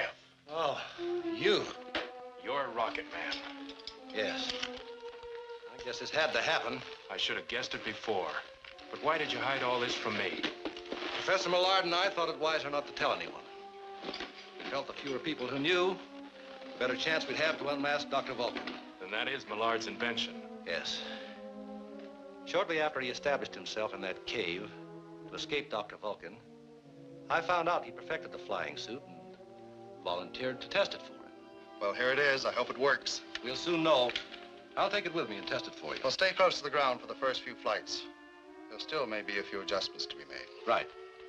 By the way, the professor's elected me to move the new rocket to the proving grounds for testing. Oh, well, be careful, Jeff. That's the kind of thing that Dr. Vulcan could sell to a foreign nation for a fortune. Yes, if personal gain is the motive behind Vulcan, but we're not sure of that. In any event, I've had the demonstration model loaded aboard an unmarked truck. It's being kept under armed guard in a small warehouse in town. I feel sure Dr. Vulcan has no idea where it is. I hope you're right. I'll let you know about the tests. That warehouse was where Glenda and I were to meet you. Yes. I had everything set. Then somehow Dr. Vulcan learned of my plans.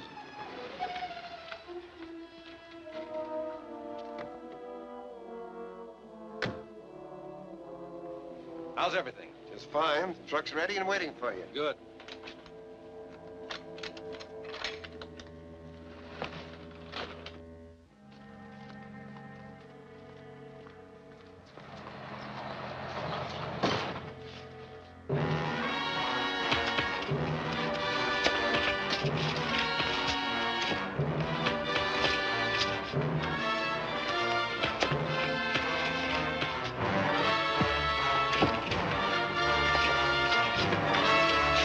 We'll take care of him. Get that truck.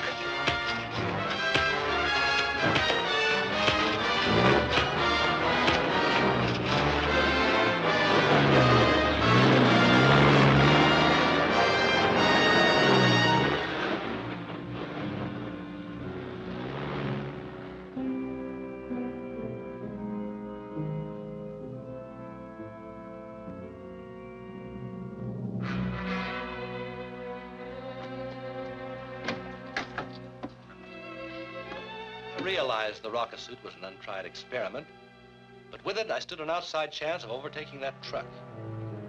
Glenda and I saw you flying away, but we had no idea who it was. Then what happened, Jeff? I actually spotted the truck from the air.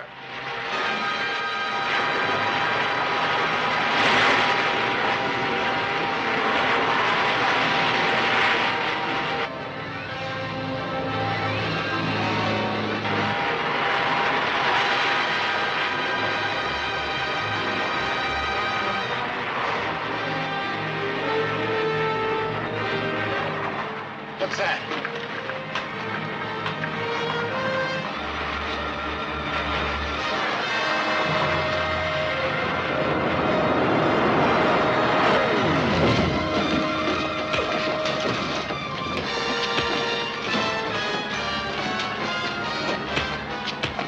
Hey, what's going on back there?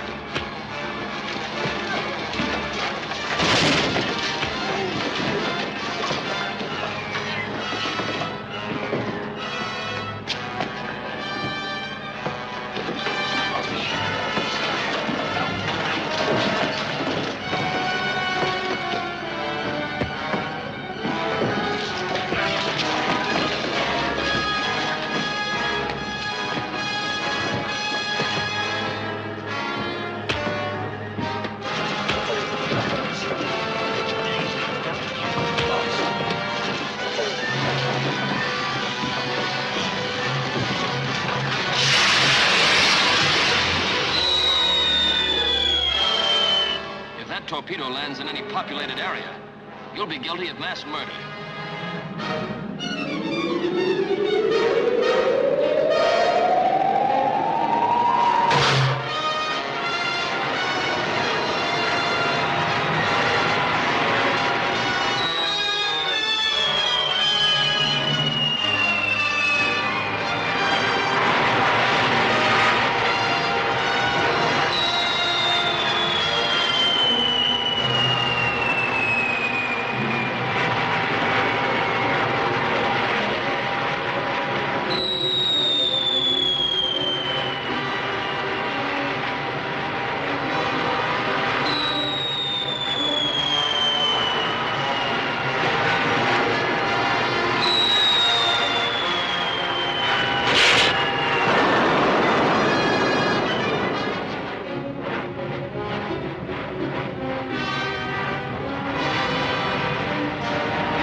Explosion concussion was pure luck.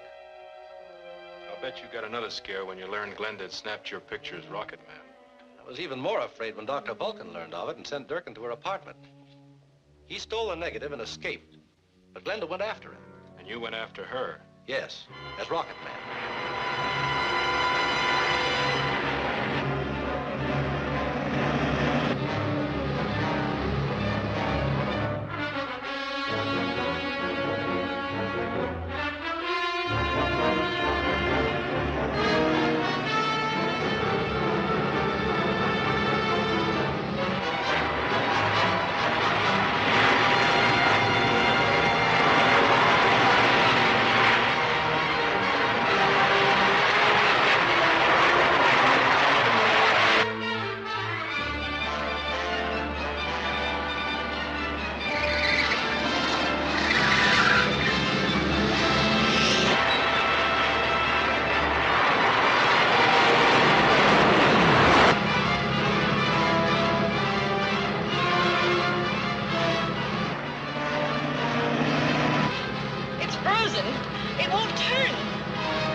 Escaped with that microfilm, but later it was destroyed, so Vulcan never succeeded in using it.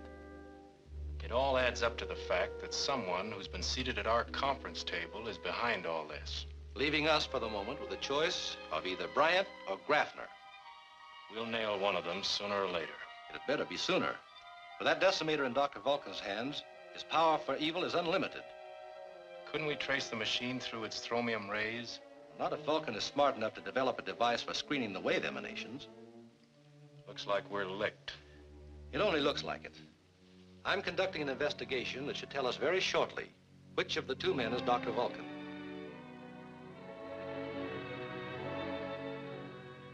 Jeff King knows I have the decimator, and he'll bend every effort to find it before I can cash in on its value. There is only one answer. Jeff King must die. Yes, but how? We've already tried a dozen ways to kill him. There is one way we haven't tried. I'll arrange for King to be called into town. I want you to...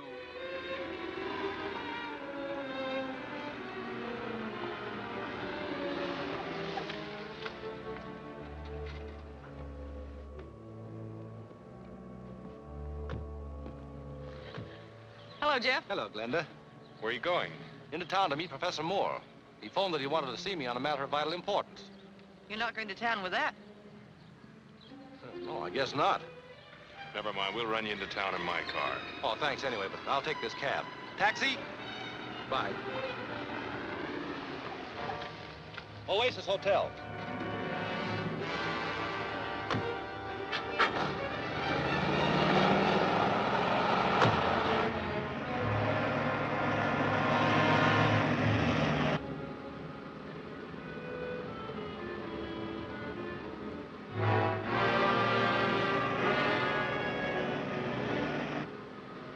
Don't waste your time, King. Those doors can be unlocked only from the outside. Like your late colleagues, you have finally been lured into a position from which there is no escape. I'm driving your cab by remote control, watching you take your last ride.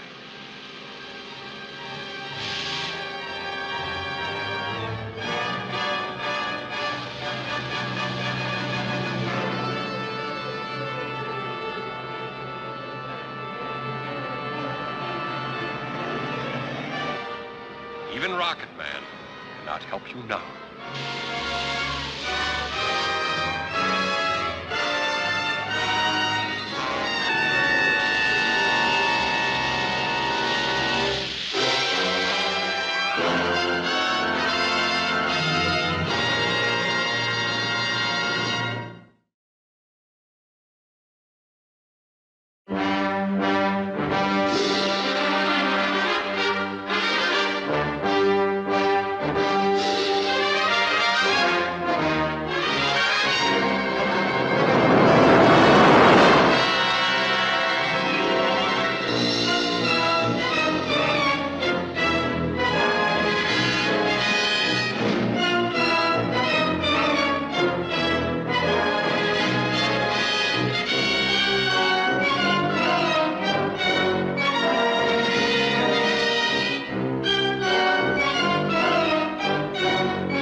Hotel.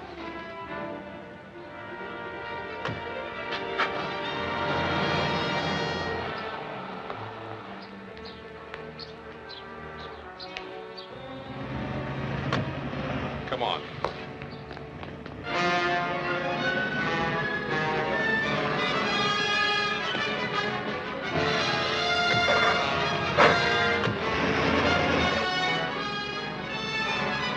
Don't waste your time, King.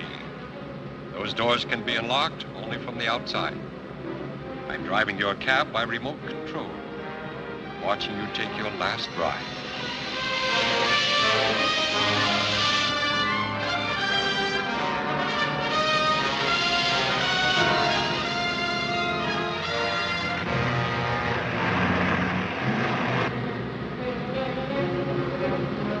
Drive alongside as close as you can.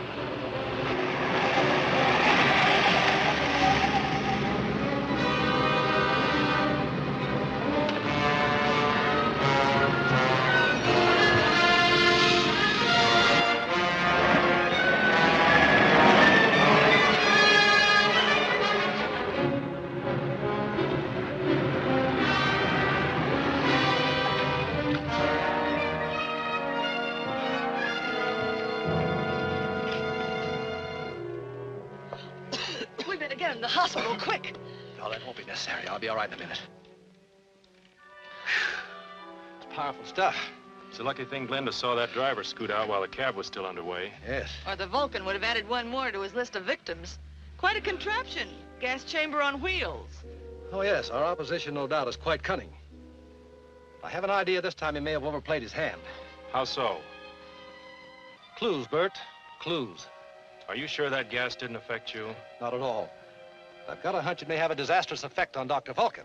In what way? Fortunately for us, Dr. Vulcan was very obvious. The first whiff I got of that gas, I knew it was fumanol. Fumanol? Why, I thought that was used as a rocket fuel. Yes, it is. But in its vaporized form, it's a deadly gas. Well, where does that lead us? Right back to the lab, where we can find out from what manufacturer that chemical was ordered, and then we'll pay them a visit. That guy has more lives than 9 cats. Worse than that, he has the clue to my identity. You mean just because he knows what kind of gas it was? I made the mistake of putting through a personal order for the chemical used in the cab.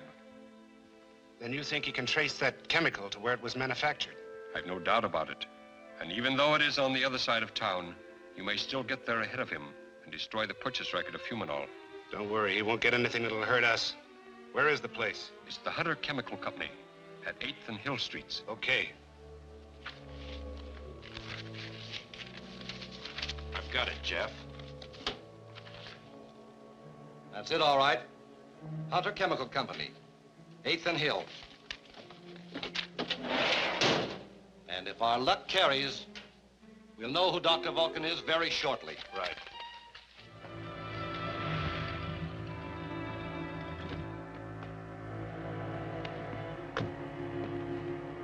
We won't be very long. All right.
Risking our necks to get to my car.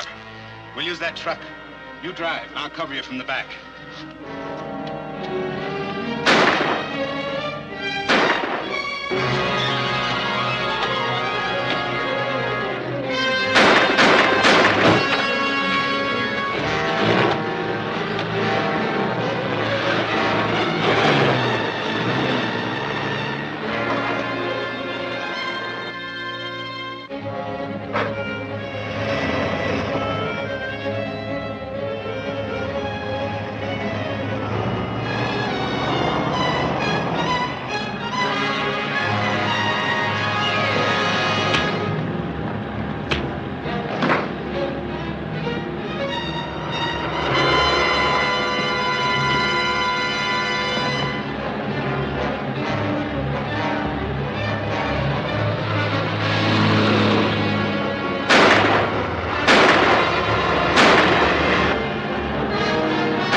Vulcan? Durkin calling. Yes? I got those invoices away from Jeff King and destroyed them. Excellent, Durkin. Excellent. But I was also forced to take that Winslow character along. Bert Winslow? Yeah. Shall I dump him? No, no. He can be of great use to us. What for? Live bait for our friend King. We must get rid of him before we can use the decimator. What makes you think he'll fall for the bait? Just bring Winslow here. I'll guarantee the King will come too. Hello, Jeff. Hello, Glenda. Any news about Bert? Not a word. Don't you think we should notify the police?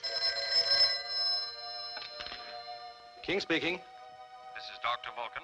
Vulcan? What is this, a hoax? It concerns the welfare of your friend Winslow. And I would like to arrange for his return to you. I see. On what terms? We can discuss those if you come to 212 Beverly Street at 4. Alone, you understand, if you value your friend's life. But how can I be sure Bert is still alive? You will see him in the window at 5 minutes to 4. Remember, come alone. You will be watched.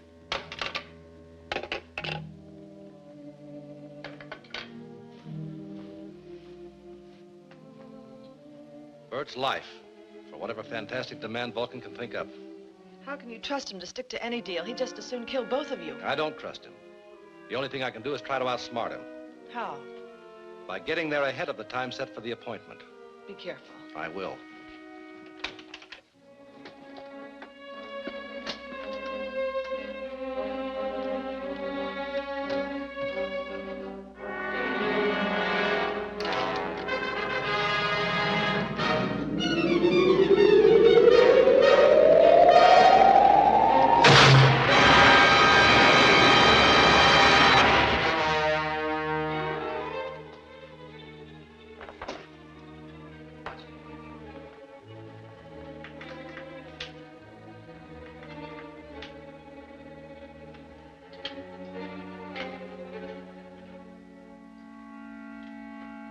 Careful with that photo, Sal. It's alive now. I don't like being around this electrical stuff very much. Neither will our visitor. Jeff King should get quite a shock when he walks through that door.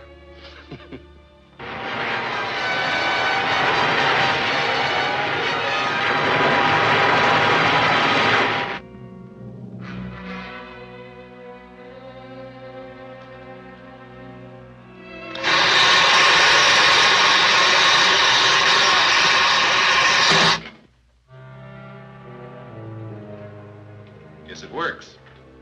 You can call Dr. Vulcan now.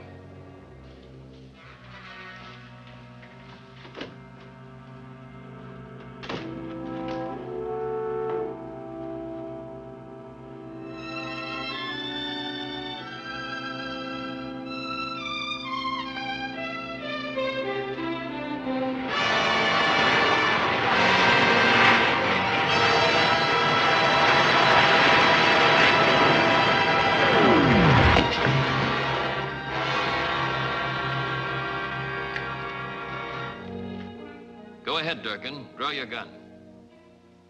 Now throw it away. Sit down.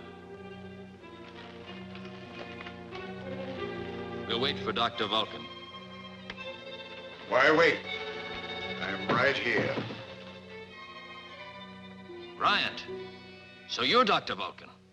Yes, Dr. Vulcan. A bizarre name, but it's what I stand for. Power. The power of steel forged into what I believe is right. Sure. The right of a criminal to steal. The right of a traitor to betray his country. The right of a warped mind that works toward the destruction of peace. Now, you've had your say, Mr. Rocket Man, whoever you are. But they're the last words you will ever utter. You came here to save your friend, Jeff King. But instead, you will precede him into eternity. Now, back up, right through that door. Back up!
Bryant. So you're Dr. Vulcan. Yes, Dr. Vulcan. A bizarre name, but it's what I stand for. Power. The power of steel forged into what I believe is right. The right of a warped mind that works toward the destruction of peace. Now, you've had your say, Mr. Rocket Man, whoever you are. But they're the last words you will ever utter. You came here to save your friend, Jeff King. But instead, you will precede him into eternity. Now, back up, right through that door. Back up!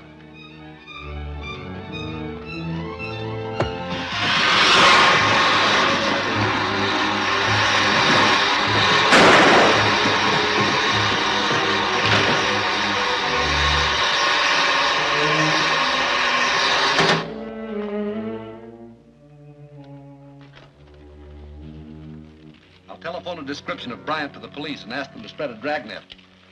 Meanwhile, we'd better search for Millard's decimator. Bryant's already shipped it. I heard him discussing some fantastic extortion plot involving the city of New York. That sounds like Vulcan, all right. Bert, look around for some clue as to what his plans might be. Right.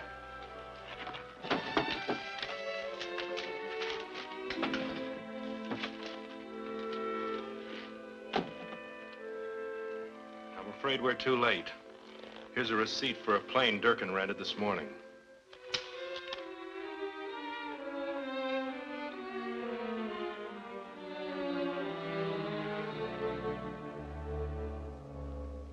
All right. Thank you, Captain. Two men answering the descriptions of Bryant and Durkin took off in a small cabin plane almost an hour ago. New York should be warned that Bryant may use the decimator in his extortion plot. I can still beat Bryant there in an airliner. Not without me. Nor me. This could be the scoop of my career. Let's go.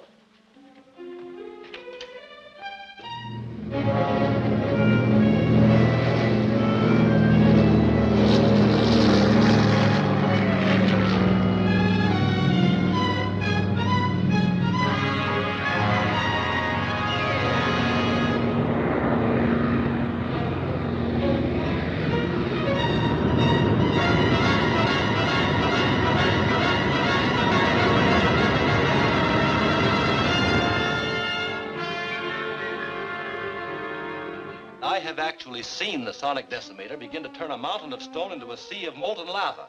Well, there are many mountains of stone standing in New York City. And on your recommendation, the finest police force in the land has been covering every point of entry for 3 hours, even though I still believe it's a hoax. Excuse me, sir. This just arrived by special delivery. Perhaps you weren't unduly alarmed. Listen to this. Yours is the wealthiest city in the world. I want that wealth. If you fail to meet my billion-dollar ransom demand by Wednesday at 2 p.m., I will destroy New York City. Announce your decision by radio broadcast, and you will receive instructions for delivery of the ransom. It's signed Dr. Vulcan. That man's a maniac. Yes, but a very dangerous maniac, sir. Perhaps you should broadcast an offer to compromise. Compromise? Place the greatest city in the world in the hands of one murdering blackmailer? Never. Telephone the police commissioner. Tell him to call out all reserves and volunteers. I want them to comb every neighborhood, every building, every room in this city. I want them to find this madman who calls himself Dr. Vulcan.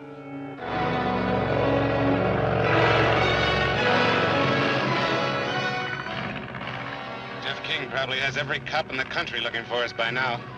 They won't find us on Fisherman's Island. Just where is this Fisherman's Island? Oh, about 300 miles off New York Harbor.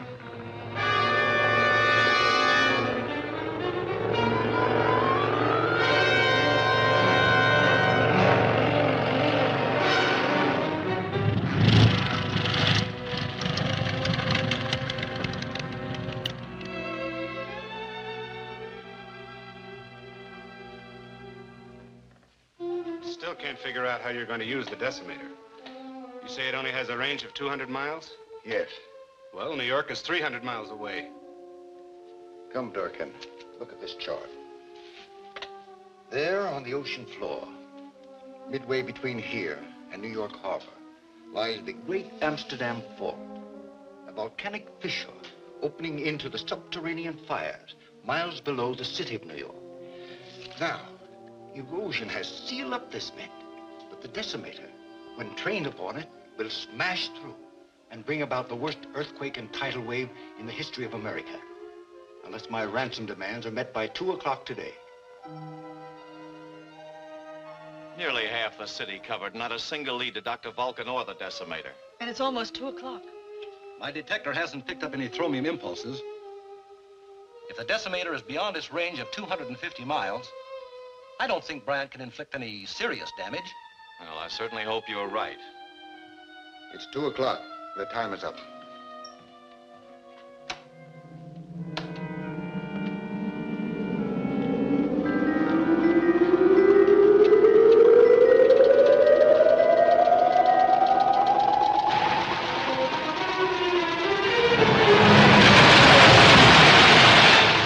Yes? What? The Naval Observatory? Stand by for orders. The Naval Observatory is reporting sudden giant waves moving in on the harbor from approximately 300 miles southeast of here. Why, they'd no warning whatsoever.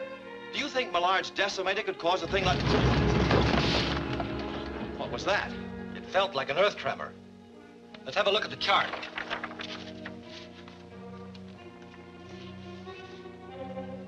The Amsterdam Fault. That's between here and Fisherman's Island. And I'll bet that's where Vulcan has the decimator. I advise you to order the evacuation of the city immediately and tell them to begin with the harbor district. All citizens, attention. New York City must be evacuated at once. Proceed in an orderly manner toward the Westchester Hills. All members of the police and fire departments on leave or off duty will report immediately to their precinct and company commands. This is urgent. What's the delay? Why don't they put me on the air?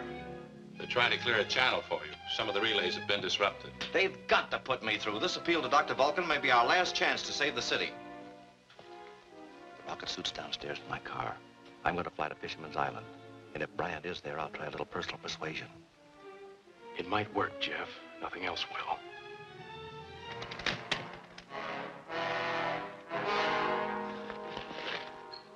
Bert, you better stand watch here. Right, Jeff.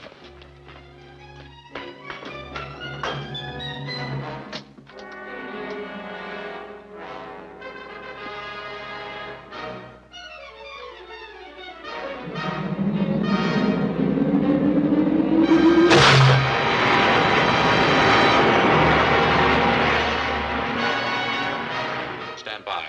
You're on in 10 seconds.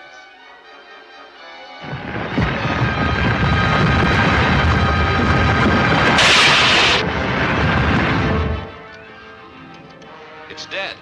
You can't even pay Vulcan to stop now. There's only one hope. A squadron of bombers from the Army Air Base may be able to blast Fisherman's Island right off the map.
foresight to send those bombers to destroy the decimator. Well, what about Rocket Man? Doesn't he deserve some credit? What's that? He was just wondering if Rocket Man would remain with us now that Professor Bryant has paid for his crimes. Well, I certainly hope so. But what has that got to do with what I was talking about? Nothing. Nothing at all. Well, then, as I was saying, this fine administration will see New York City rebuilt into the greatest, the most wonderful, the finest city the world has ever known.